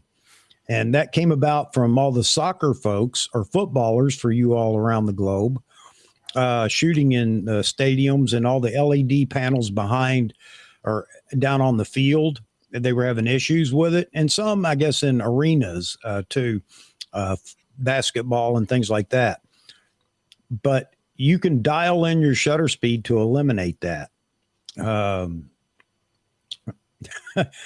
Somebody Lance said. Well, they have a photo flicker reduction on and off mode in the photo shooting menu, and then they have a high frequency flicker reduction. That's it. That you can you turn it on, and then it says shutter speed fine tuning. So you can, like you said, you can adjust the shutter speed in smaller increments and keep changing it until that effect goes away. So when that came out, Sony had that first. So that's a great thing. And Yep. but so anyway, that eliminates the one complaint about a shutterless camera. Well, the other one was near and dear to everybody's heart: flash sync speed. Yeah, which was a worry about nothing. Yep. 200. Still doesn't work on some OEM flashes though. Yeah, that is true. That is true. I think all of them, it'll work with all the current models, but going back, yeah, you may run into problems with older models on any of the flash guns. Doesn't mean a thing on for strobes or anything else. Just on the flash gun is where you had a problem with it. I do. However, my Nikon SB910, SB900 work fine, but my Godox, I'm sorry, it needs an update, or I need to get a new one, and it would be fine too, because everybody that's bought recently doesn't have that issue, especially when it comes to TTL. But yeah, those were the two things about shutterless that really bothered everybody in the very beginning. And Nikon was very quick to come up with that incremental shutter speed setting so that you can dial it away. And everybody that tried it, at least, I never heard anybody say that it didn't work. Everybody that had the issue and needed that, I guess, were happy because there was no more talk about it. So. But anyway, it was like anything else. It was a feature that the Sony had, the Nikon didn't, and so people that had it would say, "Oh, Nikon don't have this." Just like Nikon people will say, "Well, so and so doesn't have that," and it's like, well, yeah. I mean, there's going to be differences between brands. You just got to decide. Sometimes there's features that a person cares a lot about, and sometimes there's features that they don't care about at all. So it's all personal preference and. So fairly small. And eventually, if it's a popular thing and people say, "Wow, that's really the cat's meow," then other guys end up putting it on their cameras eventually anyway. Yep. Hey, Lance was asking about my QR code. Let me put it up here for him. Yep, it's a QR code, Lance. Hang on. I want to see if this works. Superhotbabes.com. Chuck, you nasty. Naughty Chuck. Yeah. Naughty Chuck.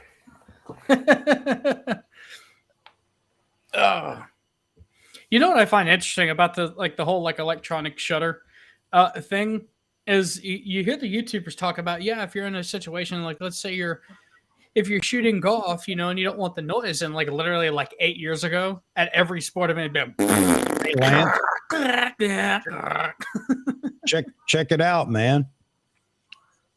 Well, I know Flintlock made a comment here talking about global shutter, and it's like, I don't know when or if that's going to come out, only because the Z9 and the Sony, I mean, certain model cameras have a fast enough readout speed, scan speed on their sensors now, where a global shutter where you're getting all the information all instantaneously is just going to add a lot of cost. And if you really don't need it, I don't know that they're going to do it just to do it. I mean, I think the R1 is going to do it for $8,000.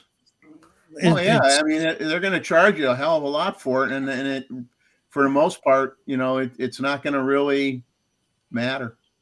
Well, we're going to see how much processing power helps, because with everybody coming out with new processors, and Nikon has the XPeed 7, we'll see how much that helps. And Gustavo, he wasn't using that feature, by the way, so I don't know if it, I don't know if you could dial it into a point where it would eliminate all frequency of flickering lights or not. So you might be right, that might not work, but he didn't have it on, so that's why we were talking about it. I haven't seen with the Z9 talking about completely eliminating rolling shutter. There was a guy that had did tests. I don't, Chuck, you probably watched it. He did a video where he had a fan blade spinning, and he tried different cameras, and the Z9 did not have distortion with the fan blades at different RPM settings and different rotation speeds. So and Math Photographer did that. And yeah, he did it I mean, it's just not a problem he on did that it for the camera. A1 as well. And I'll tell you, Touch Life Studio, who's been on here many times, Vitali, you can go to Touch Life Studio. He did his own version of it too. So you can go there and look. Yeah. Yeah, I think haven't seen any I yet. think we're on the verge. We have the tech now to eliminate a whole lot of things that before were just physically or physics demands, you know, just basic physics. But I've said this too. I think we're finding workarounds with technology for some of these things. I mean, look, I can't wait until they put I'm going to say Topaz, but any other AI in a body so that it eliminates noise completely before you even get the photo. And of course, you'd have to have it in there so you could turn it on and off because there are people that wouldn't want it, period. Chuck, I have to say this, right? Because I have a really good joke now. Flintlock's dog chewed the keyboard wrist rest. Therefore, now his hand doesn't fit the keyboard different. It fits it differently. Ergonomics matter. The dog made your keyboard ergonomically bad. Yeah, Flintlock, I don't care if it's DxO, I don't care if it's PPD or GRB or, you know, XYZ. I don't care. The point was putting AI in the body so it eliminates the noise. I got your Flintlock. That was funny. I mean, technology is crazy. I mean, I don't complain about a lot of stuff on cameras nowadays, because when I pick up a vintage camera and use it, believe me, you use an old camera, you sure as hell appreciate what's in the new ones nowadays. There's nothing to really complain about, really, not at all. You're just complaining. Like you're complaining for the sake of complaining. Even with DSLRs now, whenever I look through an optical viewfinder, I'm like, I'm so spoiled. I'm so spoiled. You know? Yeah. Oh yeah, we're very lucky. We're all very, very lucky, and we got lots of great choices out there. So it's actually a good time. It's good times. It is. It's a great time to be a photographer. Now, a lot of old photographers will argue with that because they had to go through all the pitfalls of this and that and whatever, and it's not fair. Hey, I didn't have to ride a bicycle when I was a kid that had a wheel that was gigantic, you know? Yeah. But I mean, then I understand. I understand where they're coming from. You know, in the military, this is a big deal too. You know, I went to Ranger School 40 plus years ago. The guys that go today get breaks. They get a lot of things. I didn't get any of that. You know, is it fair? So yeah, they have little pink slips now. Whenever the drill instructor's been a little too hard on you, you can put you pull out that slip. I think they've changed that a little bit now, which I'm glad to hear because it just got out of control, as you can imagine. Yeah. So,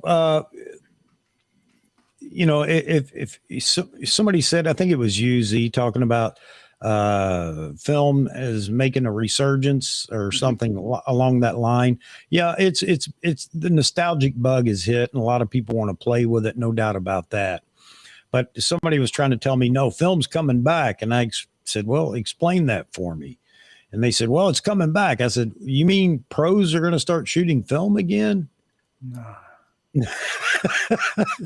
Well, you know what's funny, one time I was at a place where there was a baby owl born, and word got out and everybody was there. It was a place that normally did not allow tripods, and everybody was bringing tripods in and getting pictures of this owl, and they kind of were nice about it and didn't make people put it back in their car. But there was one guy there that was shooting film.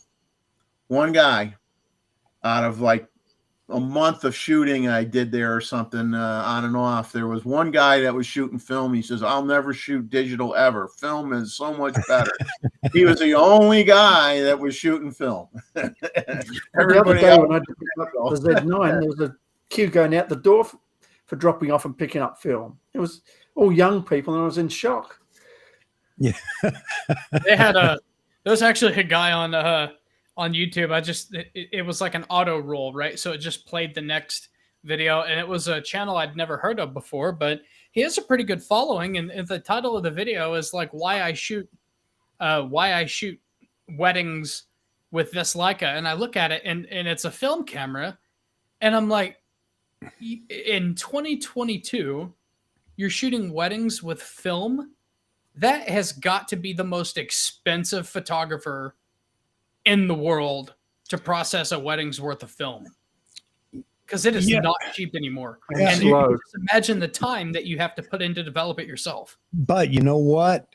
It's a golden idea if somebody wanted to go through the process of doing it and marketing it, because there may be people out there that feel like, oh, this would be so cool.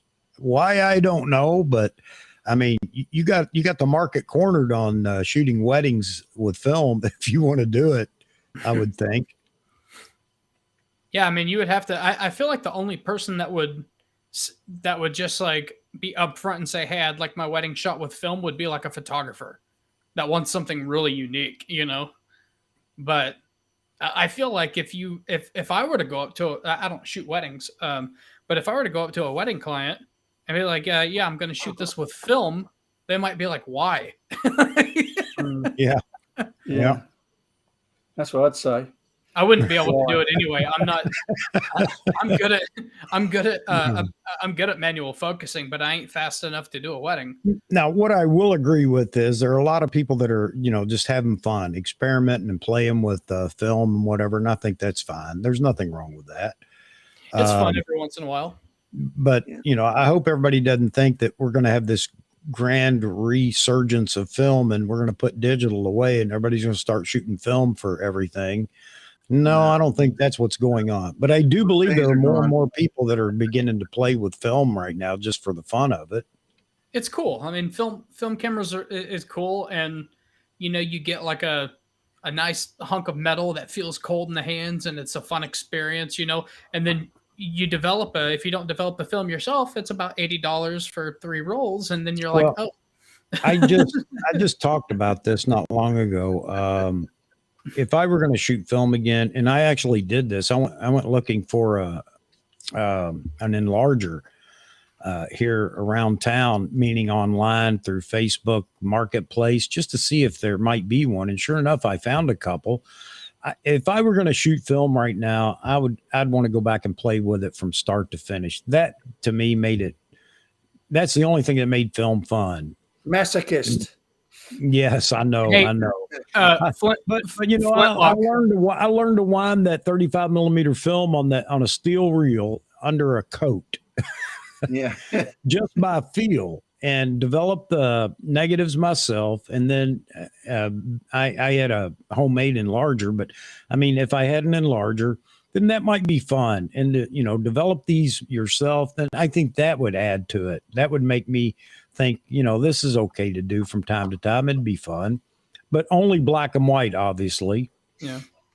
Hey, Flintlock, just ask your question. I don't have YouTube pulled up to where I can. I'm working on one screen right now, so I can't respond in the chat. Just ask your question, man. And in the next bout of silence, I'll answer it for you.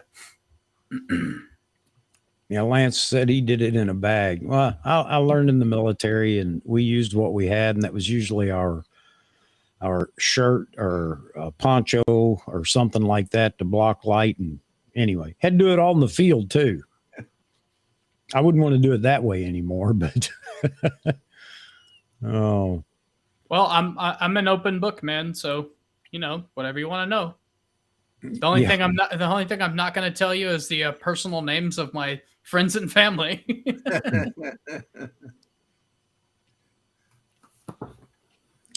And you won't share She Wade's phone number. No. You know what's interesting? I ran across a guy on YouTube, and there's more than one. If you got to look and look and look. When I was looking to get a plate camera, and of course you had different types of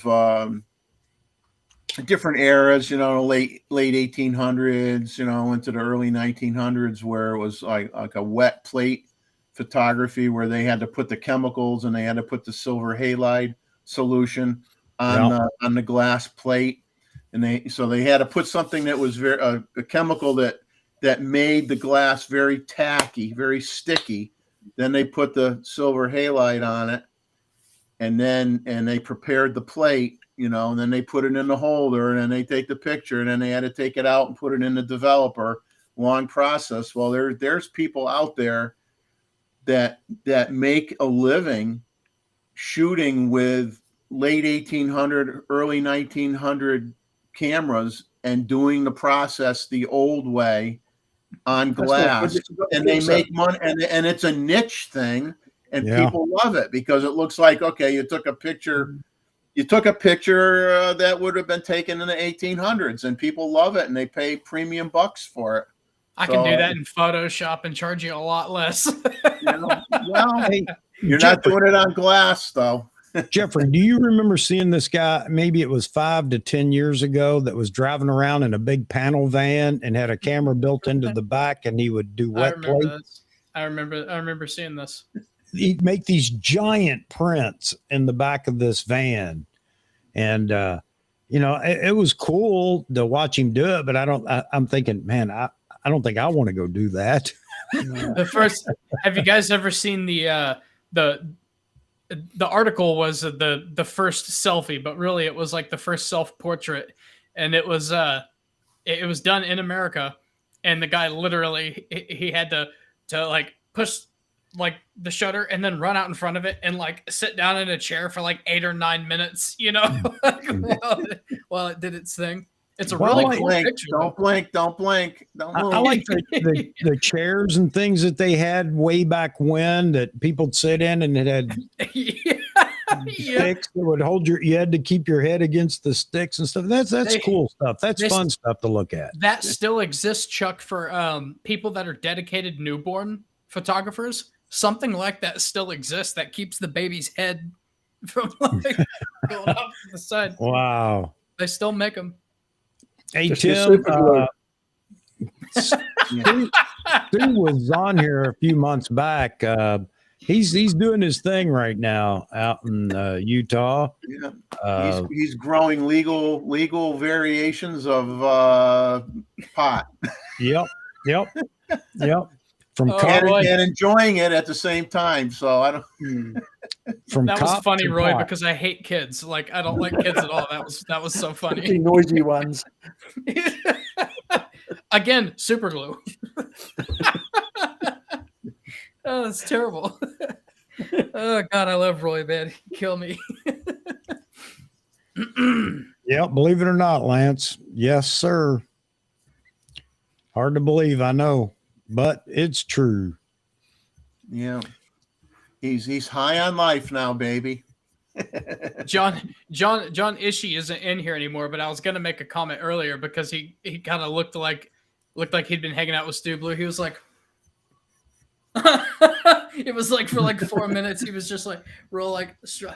That's John. John is laid back. He's enjoying life now. Yeah, he's so chill that he just like forms into the chair. Yeah. Hey guys, I think I'm gonna wrap it up here in a minute. So not right this second, but here real soon. So anybody's got anything they want to bring up or whatever, let's get with it. And Jeff, man, it's been so fun having you in here tonight. I'm not gonna push you to the limit tonight. I don't want to do that to you. Tonight you may not come back, but it's really welcome back. We're doing 7 hours. Yeah, I'll come back. If I think you want to have me, I'll come back. Yeah, man. I think everybody's enjoyed you being in here. They're glad to see you because, like I told you a while back, everybody's going to ask, "Where's Jeffrey? Where's Jeffrey?" I mean, you're loved, man. Chuck is a lot less ranty when you're around. Yeah. Well, whenever any of you are around, it's when I'm by myself as I get off track and do that. Remember that old political show? What was it? Point, counterpoint. One guy kind of offset the other guy, and they kept each other in check, kept everything in balance. That's kind of like what I am, like a yin yang kind of thing. Yeah, you did. You kept me in check, man. I won't deny that. So Tim wants to know if I'm going to do a 12-hour stream if they announce a Z8 this week. Well, at the current rate, Chuck is going to be a fond memory for me. In fact, everybody else in this panel is going to be a fond memory by the time that happens. You never know. Yes, Flintlock, we can see you. Yeah, you're in the chat. Yeah, we'll definitely whenever it's announced, we're definitely going to have a big conversation about it. And I know it's a big deal for Nikon.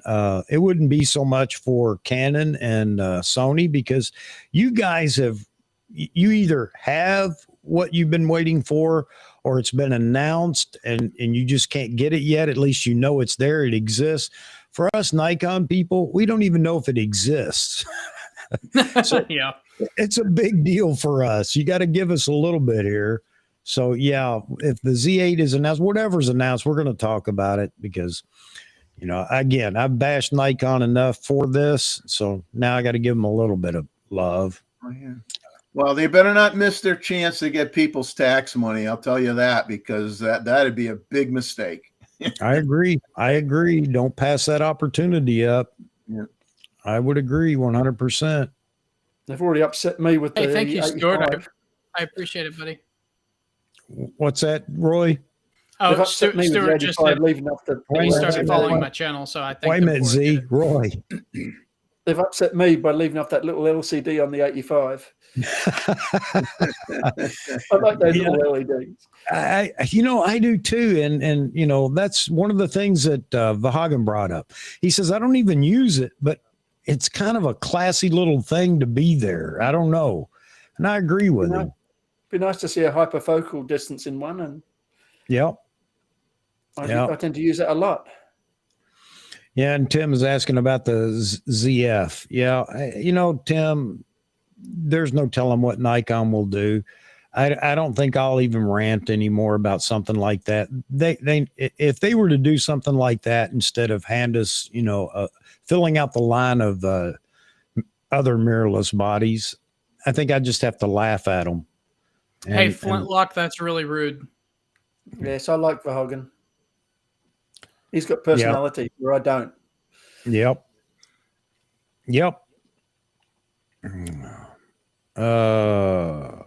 I appreciate that you're going to start following my channel, but that kind of stuff I don't want in my comments. I'm sorry. Oh man. Well, you know, I think you know, we'd all agree. You know, you need the presumed Z8 or whatever you want to call it. You need the Z7 III to Z6 III. You need probably a D500 replacement in mirrorless form. You need you need to update the Z5. You need to update the ZFC. You need to you can go on and on and on. You know, but you're going to do all that other stuff before you come up with a full frame ZFC version camera. You're going to have to get that other stuff out of the way first, and then you'll get into more niche-y stuff later on. That's what I've been saying. I would love to see, just because I know people will buy it and I want Nikon to make money. I want them to do that like way in the future, but there's definitely there's really only a couple more lenses that I need for actual stuff that I do like on a day-to-day basis. And there's definitely some cameras that need to be filled out. But like, yeah, once that's done, take like, even if it's just like the Z5 sensor, because I love that sensor's beautiful in black and white. And throw it into like a retro full frame, that'd be super cool. Down the road. Yeah. I think the Z8's possible soon. I think it is. I think there's a good chance. It's just been so quiet, Roy. I now believe, I think in the next 6 weeks we hear about the Z8, and if it isn't the Z8, we hear about the 6 III or the 7 III. I don't know which would come first. I don't know how Nikon's looking at it, but I really believe that we're gonna hear something in the next 6 weeks. What it's going to be, I don't know, but they can announce before the new fiscal year begins. That doesn't hurt them if sales happen in the new fiscal year. And I would hope that's what they will do. So we shall see. The other thing I was talking about the other day is Nikon typically has this invitation. The invitations go out for a major announcement. And the question is the Z8 a major announcement for them? And I have to believe, I got to tell you, I have to believe it is. I said this back in June that don't be surprised if the Z8 has some new updated features or better features even than the Z9. And I still believe that to be true because there's a lot of tech on the table that's happened from the time of delivery to, where we're at right now for the Z9. So we'll see. Yeah, it doesn't matter if it's in the new year, Lance, or I'm sorry, not Lance, but Tim, they can announce it now. I mean, they could have announced it, last month even.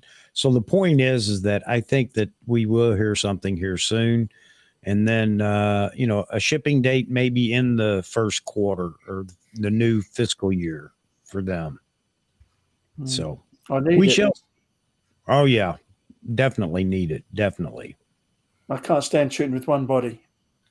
I hear you, Roy. I hear you. That's what I'm doing too. I mean, I have my 850 as a, that I could use as a backup for birding, but I really want another mirrorless. You want them to be similar, don't you? So when you switch between them, there's no conflict of where things are. Yeah. All right, gentlemen.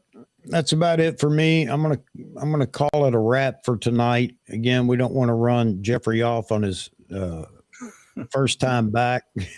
he's way past my old guy bedtime. I usually go to bed at 10 o'clock. All right. Hey, I want to thank all of you for being here, and especially you, Jeffrey, for dropping in. I know that made everybody's night. There are going to be people that missed this stream. They're going to say, Jeffrey was on? Man, I missed it. Yep. It was a clone. Just say it was a clone. It was a clone. No, thank you, Chosen, for being around and being here. I appreciate everybody. I appreciate everybody that subscribed, even those that just come and watch and haven't subscribed. That's fine by me. Again, let's get the chat going again here and have a good time. Z Wade Photo, thank you so much, sir. And for those of you that haven't subscribed, go over to Z Wade Photo and subscribe. Same thing for Jeffrey.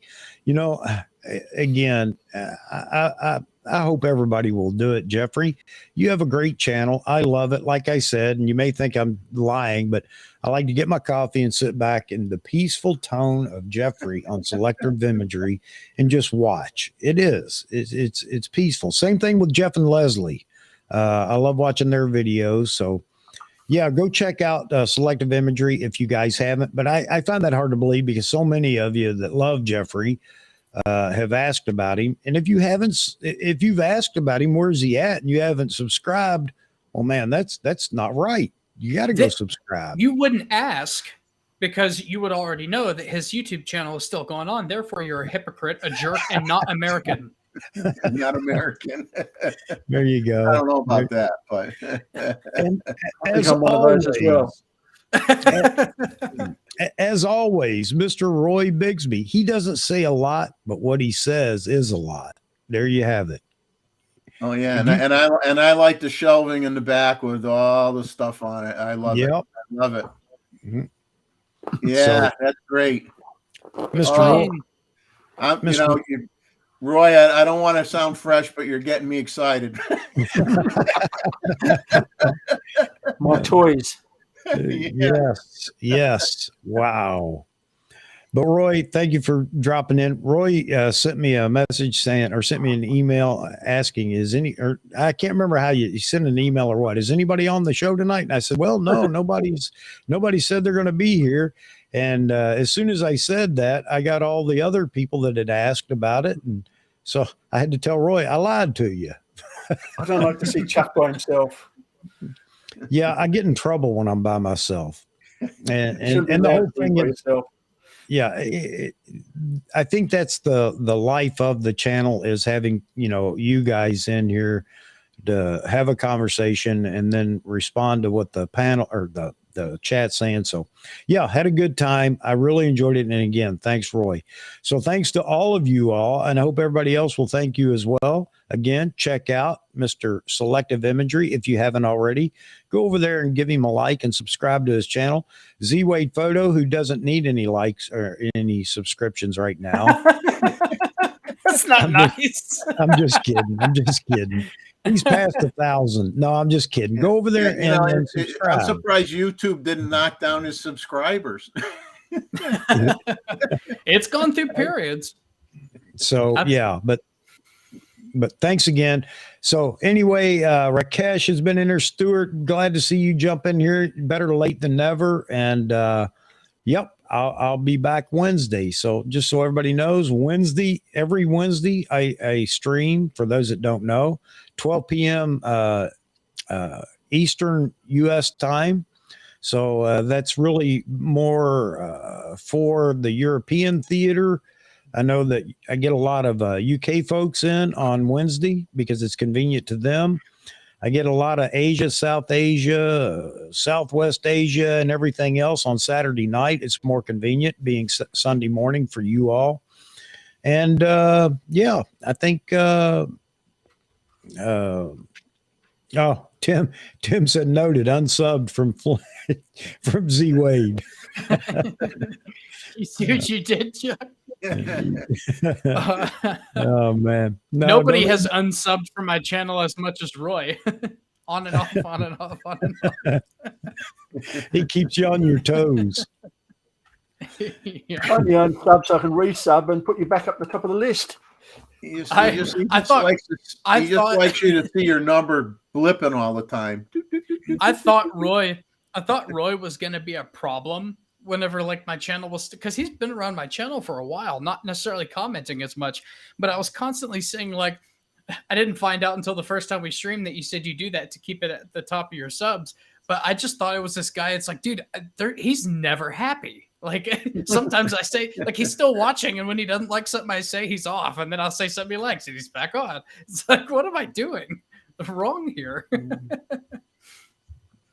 I like to annoy people. Keeps you on your toes. I don't know that I've seen you annoy anybody, Roy. I said you have annoyed Zach. Oh man. All right. Hope to see you guys again. You guys are welcome anytime, like I said. And just so everybody knows, I'm not sending out invitations and bombarding people with invitations anymore because I felt bad. I felt like people feel like, oh, I got to say no because I'm going to do this or I don't want to. So, but anybody that wants to be on the show, I know you guys know to just send me an email and let me know, and you're welcome to be here. But for anybody that has never been on and would like to be, it's in the description, in the thumbnails, every stream. So by all means, let me know, and you're welcome to join us. Lance, hold on. Before we go, Lance, Roy annoyed my wife.